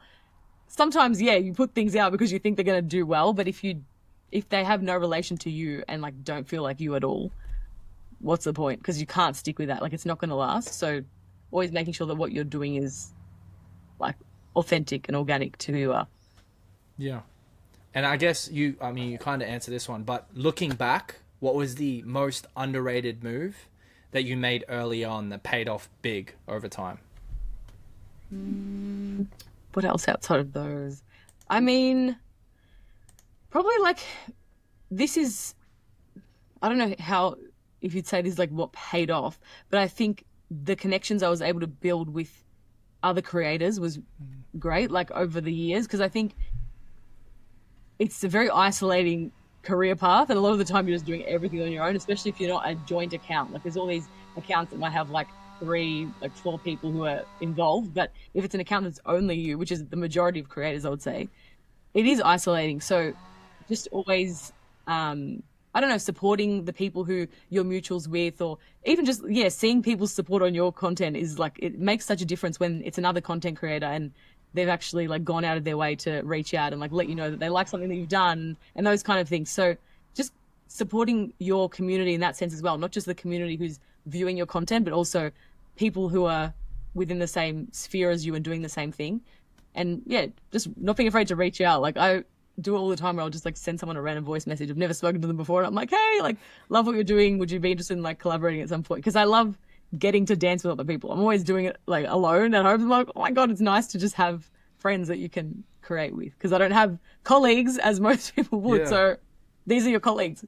Can you speak more on that? Because I don't think it's something that a lot of people speak about enough, which is, and it's similar in business as well. It's like a lot of business owners are kind of in their own little worlds, focused on their, and I feel like that's where you and I have resonated a lot over the years, is like there are so many similarities between music and dance, business and content creation, and kind of that isolation that at the end of the day, you're the one that has to do everything. Nobody's going to come and do the work for you, right? And like, of course, like as you get to a certain level, you can hire and do that, but it's kind of like you can outsource the tasks, but you can't outsource the work. You've still got to do the work. Exactly. So can you speak a little bit more on that, your experience with that? And as you said, like, you know, you've gained a lot from reaching out to people and collaborating. You know, if somebody feels like they're on their own at the moment and they're building and they maybe are not at the level that they can easily collaborate, like what's your advice to that person? Clone yourself. No, I'm kidding. No, just clone yourself. No. Clone yourself. No, I think you can collaborate at any level. Like, you don't have to have X amount of followers to be able to like collaborate with other creators. There are creators in every space. Like, there's people in so many different niches and also at all different levels. People who have just started, people who have been doing it for a while. There's like micro influencers. There's just all these different, so many different creators who have come from all different backgrounds. So finding people who are at that similar level to you, maybe it's like following wise or maybe similar in the sense, it doesn't have to be, but sometimes it's easier to connect with people who are similar. Like, I'm not going to reach out to Beyonce, you know, like trying to collaborate with people on a similar level who might also create content that's similar, but also just like conversing with them first as friends. I think it's always easy to see the content people make and go, oh my God, like she's a dancer, I'm a dancer, let's collaborate. But it doesn't always work that way. And like, you might not see eye to eye on, you know, whatever else it is, and like just personal, like on a personal level. So having that connection first, like message people, reach out, let them know you like their content, start that like mutual support of each other first. And then if you can tell that like you both have similarities, or I don't know, feel like you align on certain things or have similar content, like I said, just, I don't know, just take the leap and just ask. Cause it's hard to ask at first. And like, especially if you've just started, but if you know that they're at a similar point to you, I think it just makes it easier.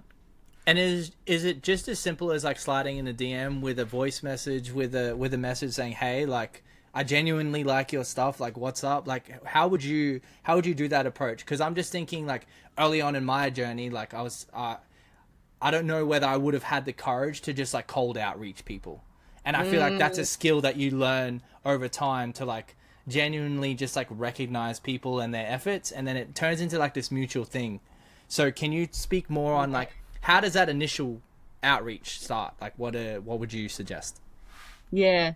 I don't know. I feel like I've always kind of just been someone to like reach out straight away, and like cold outreach is like DM someone, but it's always DM. It doesn't have to be anything formal. It doesn't have to be like in an email and be like, dear, da, da, da.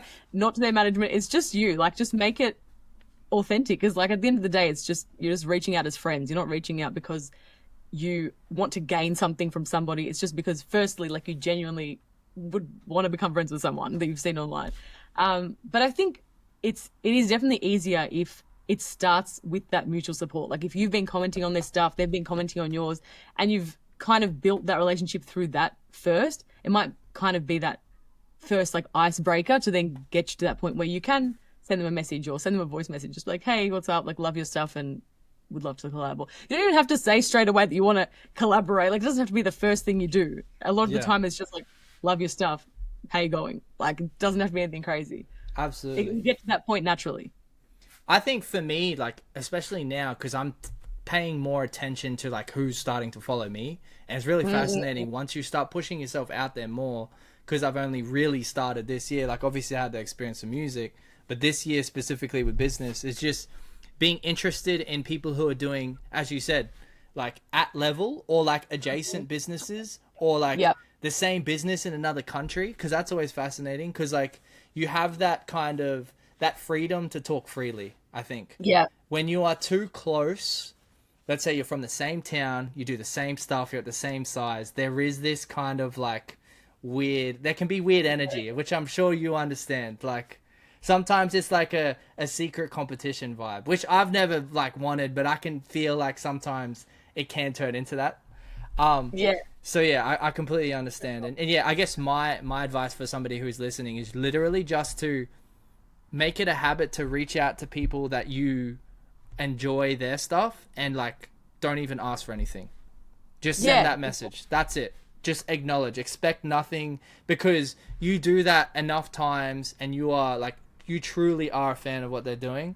Like over time you'll naturally just the people who there'll be people who reciprocate that energy. 100%. I love that. It's well said. What is one thing new creators think they need but actually don't? Well, I guess the basic answer is like just all the equipment. Yes. So that you need all the things. You need the cameras, you need the lighting, you need the gear, which you don't. You don't need everything to start off. Just all you need is your phone, as they say. And like good lighting. It's always so underrated, but good lighting is always the thing. Find a window. Just find a damn window, you know? But I think creators also just feel like they need instant views, instant engagement. Like it feels like now because it's so common to go viral that like, well, if you haven't gone viral yet, then something's wrong, which a lot of the time it's not. It just takes time to build that community, and it's always worth putting in that time because down the track, like you'll thank yourself. Don't expect to go viral straight away. Like it's easy to go viral, like I was saying before, but it's not easy to stay viral. And sometimes it's better to build that organically because if you have your first or 10th whatever video go crazy viral, like to maintain that is going to be so much more challenging than if you've started small and then slowly grown from there. So yeah, like appreciate the community while it's still small and you can actually interact with them on a personal level and enjoy the process. Don't go into it thinking like, I need to have 1 million followers immediately, because that's just not how it works. And sometimes it happens and people become an overnight success, but it's not super common. Like it's, yeah, to build that following, it's going to take you time. So just go into it acknowledging that it's going to be a process to create, you know, a platform, but that's not the only reason you're doing it. You're not just doing it because, well, hopefully it's not just because you want to have fans or whatever it is that you want. Like it's at the end of the day because you are a creative or because you want to find people who, you know, resonate with you or, you know, have people feel represented or seen. So think about what you want people to gain from your content, not just what you want to gain for yourself. Absolutely. What is one mistake new creators keep making that slows down their growth? Let's think. Maybe just like, I don't know if this slows down your growth, but I just think it's a mistake people make in general, but like being too attached to trends or like attached to a specific celebrity or making your whole account based on one very, very, very niche thing. It's good to be niche to some extent, like to niche down, but I don't think to that point. I feel like if you're only known for, even if it's like you're only known for someone that you're friends with or someone that you're associated with, that's often the problem. Because I think people are like, oh my God, like I want to be known as like this person's friend, especially, yeah, as you like keep going in the content world. I feel like you just see it really frequently where people are becoming known for being associated with someone else. or like sometimes that might be a celebrity that you're a fan of, which is fine because you build your like community around that. But yeah, I think it's important to like step back from that and like know that it needs to come from you, and then there's that. Like that can be a part of you, but don't fully base yourself on somebody else. If that makes sense. I got you. I got you. What is your message to some of the kids that see you online and look up to you? Hi guys. I don't know. I think like, well, firstly, if it's like people that follow me specifically, like I just always appreciate having that community and like that connection with people who are willing to like see beyond the, what's the word? Like, I don't know. I think there's a very like mainstream or like typical idea of what like a dancer looks like or what an influencer looks like, and being able to, I don't know, just build a community where it's inclusive and people can feel, like I said, people can feel seen. And also, I think a lot of the time, like it makes creators feel seen as well. Like when you've accidentally fallen into this and you've built this platform with what you do and people are actually interested, it just like, I hope it's like a ripple effect, and I hope that that goes to show other people that might be different or, you know, unique in whatever way it is, that like you can do content as a career, you can do whatever it is that you like aspire to do as a career, regardless of whether you do fit that mold or not. That's kind of what I hope that I can convey in what I do. Yeah. So this last section is personal questions that are selfish for me. I know I've already answered some, but here are some like super specific to me. So, all right. If you had to pitch me to a brand, how would you do it? How would you describe me? Oh, don't work with no. So firstly, I feel like the fact that you're really versatile, like you do the business, you do the music, but also I feel like you have 1,000 like secret talents that like every week I'll just hear that you, I don't know, you just like, oh, and I do this, oh, and this, I used to be a photographer, and I used to do, like things that most people don't have, like all these extra skills that you've built up over the years just by like being curious. And I think that's a massive selling point for you, because like not everyone is willing to be as like open-minded or like is willing to learn, and you're always looking to like learn from the people around you. And I feel like that is, yeah, just a massive point of difference for you.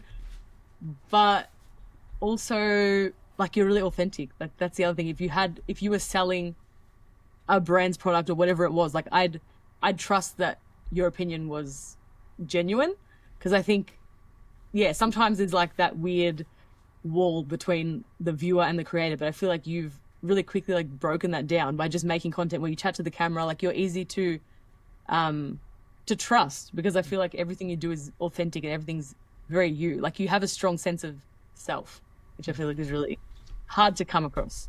Thanks, Jazz. I think part of that also is understanding like the responsibility of my name. Like the moment I associate my name with something that is I don't want to be associated with, I treat that very seriously. I think I want to, you know, moving forward, I literally just want to, I would only do collaborations I believe in. I think that's why these, you know, these YouTube interviews have been important for me, because each one, you're not just walking into or tuning into me talking to a random person. It's like every person I'm speaking to, whether it's you, whether it's other people, it's like these are people I've known for years. Like this isn't just a, you know, and everybody's getting after it, you know. So it's really cool. So thank you. Yeah. You've seen me from early on. What's something about how I've grown personally, creatively, or professionally that stands out to you? Well, I feel like you've grown so much, but you also haven't changed along the way. Like you haven't changed yourself. Like you've always had this strong sense of like self-belief, and it didn't matter like how many followers you had or like how many streams your music had. You're always the same. Like it was always you, and that's never changed. I feel like I've always thought I was the best. That's what it was. Yeah, which not many people will say, but like you're not. It's like it's that weird. Like you're not like an ego psycho freak. Like it's like no. I literally was like this when I had 2,000 followers and nobody was listening to my music. I'm the same. That's what I mean. Yes, it literally hasn't changed. I feel like that's it's hard to come across because not many people are that strong in like their sense of self, like the self belief that they have. And I guess you've always had that instilled in you from when you were young. Like it's just always been. Shout out Mama Kiddo. I think it's one of those things. It's like people think you're going to be confident after you win, but you need to be confident in order to win, or else you just don't put the work in. Like action follows belief. You need to believe it first, and then the action stems from the belief itself. Yes, 100%. And like you've just always been willing to grow, like whether it's like trying new content formats or whatever, like asking people around you, but you'll always like take that leap, and you're not. I don't know. I feel like you don't have fear to do things. Like you just do it. I just get to the point where I'm like, well, nobody probably cares. So like, even if I mess this up, I can try something else. Yeah. But I think my secret advantage has been whenever it is like content related, is I just ask Jazz first, and then like, you know, 50% of the work's already done because she's like, yep, that's a good. I don't think you've ever said that's a bad idea. Which is like very interesting because I've had lots of bad ideas. Well, I feel like, I don't know. I'm like, I feel like but I feel like you're like a trustworthy filter. If that makes sense. Oh, I'm glad. Like I can bring something to you, and you be like, "This is also you can do this and this." You know what I mean? Yeah, exactly. So, like I'm happy to add to it, but I'd never like say that. No, that's it. You never just like cut it down. Yeah. Who am I to know if it's gonna work? Like I'm not necessarily the demographic that you're targeting, so like let's go. Absolutely. What do you think is the most me format I haven't fully leaned into yet? The damn music. That's actually true. That is true. That's not necessarily a format. Yeah. It's more of like I don't know. Stuff but I need to do more of. Yeah, I feel like you've tried a lot of different formats already, which is really cool. But definitely more of the music, because I just feel like that. It's who you've always been, like you've always done it, and like ever since I've known you, that's how we met. We literally, actually, we didn't even explain that part. 4K God, TikTok, 2019. That's the Cliff Notes version. Done. 1 million streams. Let's go. We made it. But like, yeah, I don't know. I just feel like people would really tap into that. Like you've obviously done like bits and pieces of it, but I feel like go the way harder that on you, it. yeah, like the way you're going hard on the business stuff now and like posting about the vintage, I feel like that could really take off. Like it will. I see it. I feel like I've known that from the beginning. As soon as I heard it, I was like, are you joking? Like this is insanely good. I don't know if I mean, I feel like you do know it though. I was gonna say maybe you don't realize it, but you are confident in it. So I don't know what it is, but I need more. We need more of it. Okay, I hear you, Jazz. I hear you. All right, so I've got 2 more selfish questions for me, and then I've got some of the closing questions. So, I guess you just covered it with this, but what do you think is the unique advantage I have as a creator that I might be sleeping on? Definitely the music, but also just like the different like aspects of creativity that you've learned along the way, even through like music production or like photography, things that, or like different instruments that you can play, like things that people would have no idea about, but that are skills that you've got up your sleeve that they don't know about yet. I feel like those are Coming soon. Yeah, it's like so good. It's such an advantage to have, because most people don't. Like the majority of people that get online, like everyone has their own unique, whatever, but a lot of them don't even come from creative backgrounds, like musical backgrounds specifically. So the fact that you've got that much knowledge, and that's outside of the business, like there's the business plus all that, like that's crazy. So I feel like you just got to tap into them all. Eventually, like we'll get there. You're like slowly revealing the tricks. Absolutely. All right, last selfish question. From the outside, what do you think people assume about me that might not actually be true? Well,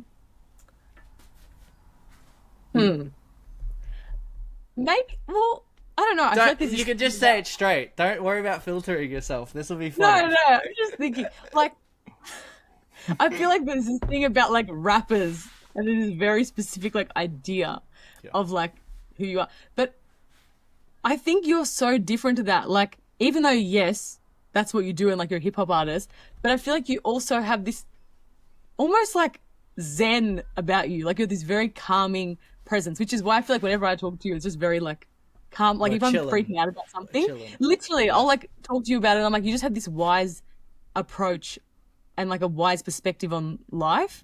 I don't know how you like have that, but you just do. And just lots of trauma. Just trauma, Jazz. Just trauma, But, I mean, it's all like because like just the way that you think about things is different, and you have that unique perspective on life, and it's always very optimistic as well. But not in a toxic, optimistic way where it's like, no, everything's gonna be fine. Like, you just make things feel like, I don't know, it's all gonna be fine. Like, you put it into perspective, and it's just a calming nature that you have, which is really separate to what people might think from seeing you as like a hip hop artist, you know? That's fair. That's fair. I don't know if that was. I think that's something I want to work on more with the, like, I guess the social content as well, is like leaning into those other aspects. Yeah, Because definitely. I think it's important, like, especially as you said, because there is the idea of a rapper. It's like I've never once called myself a rapper, even though musically I would like fit there. It's kind of like I don't know, artist, entrepreneur. That's it, you know. Yeah. And as you Artist- said from the start, like, you don't box yourself in, and like I'm not a huge fan of labels. I'm like, listen, you know what I like saying? I'm just a creative. Because Yeah, it's so broad. It's like, okay, well, what do you create? I'm like, my life. Like, 100%. You also kind of are just a creative because you do so many different things. You can't just say that you're a rapper. Like, Yeah. you do so many different things that it's better to be broad. I don't know. Absolutely. So we're on to the closing section now. We're coming in Okay. at like, listen, if people are still listening at this point, I appreciate you. You're a real one. You guys All are right. crazy. Okay, so what version of success no longer appeals to you?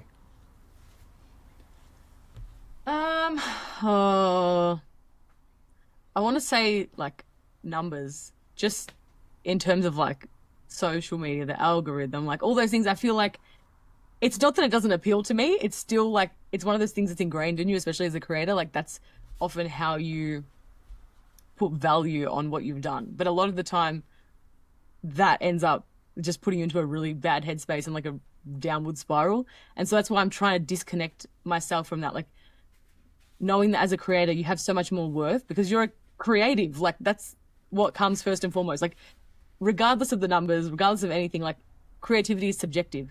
And so a lot of the time, you have a specific group of people who are going to resonate with something you've done and love what you've made, or if you love it yourself, that should be enough. It doesn't have to be something that goes crazy viral, appeals to everyone, because everyone's got that different take on, you know, life in general. Like, everyone's got different experiences, come from different walks of life, so you can't expect everyone to love what you do. So I think, yeah, trying to separate yourself from that. I'm like, that's not what defines my worth or my success or any of that. Like, if I've created something that I'm genuinely happy with, and if I'm happy as a person, just in general, that should be enough, which is hard, but you have to We're all just force working yourself to on think it. that way. We're all Yeah, working we're on it. working on it. Day You're by more day. than the numbers, Jazz. We're more than the numbers. Come on. So Amen. I want you to pretend that you're about to speak to future Jazz in 5 years, who is watching this right now. What is something you want her to know? And also, if you've got a prediction as to where she'll be while she's watching this. So you're talking to future Jazz right now. You can look in the camera if you like. Hi, girl. Can you imagine when I watch this back? I feel like I'm going to be cringing. Ah!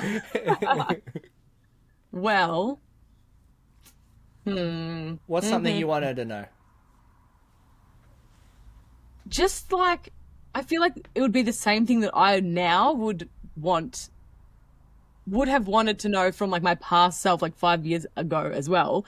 Like, just not to get caught up in other people's opinions. Because I think it's very easy to like see people in certain positions or positions of power and to think that they know what's right. But at the end of the day, like, it's always you that knows what's right for you. If you feel like something's off, trust your gut, know that you have like value in your own unique perspective. They see things differently to the way that you do, and you see things differently to the way that they do. So just knowing that like you have your own experiences and your own like value that you can bring, and yeah, don't take everyone else's word as gospel, because if it's not right for you, then it's not right.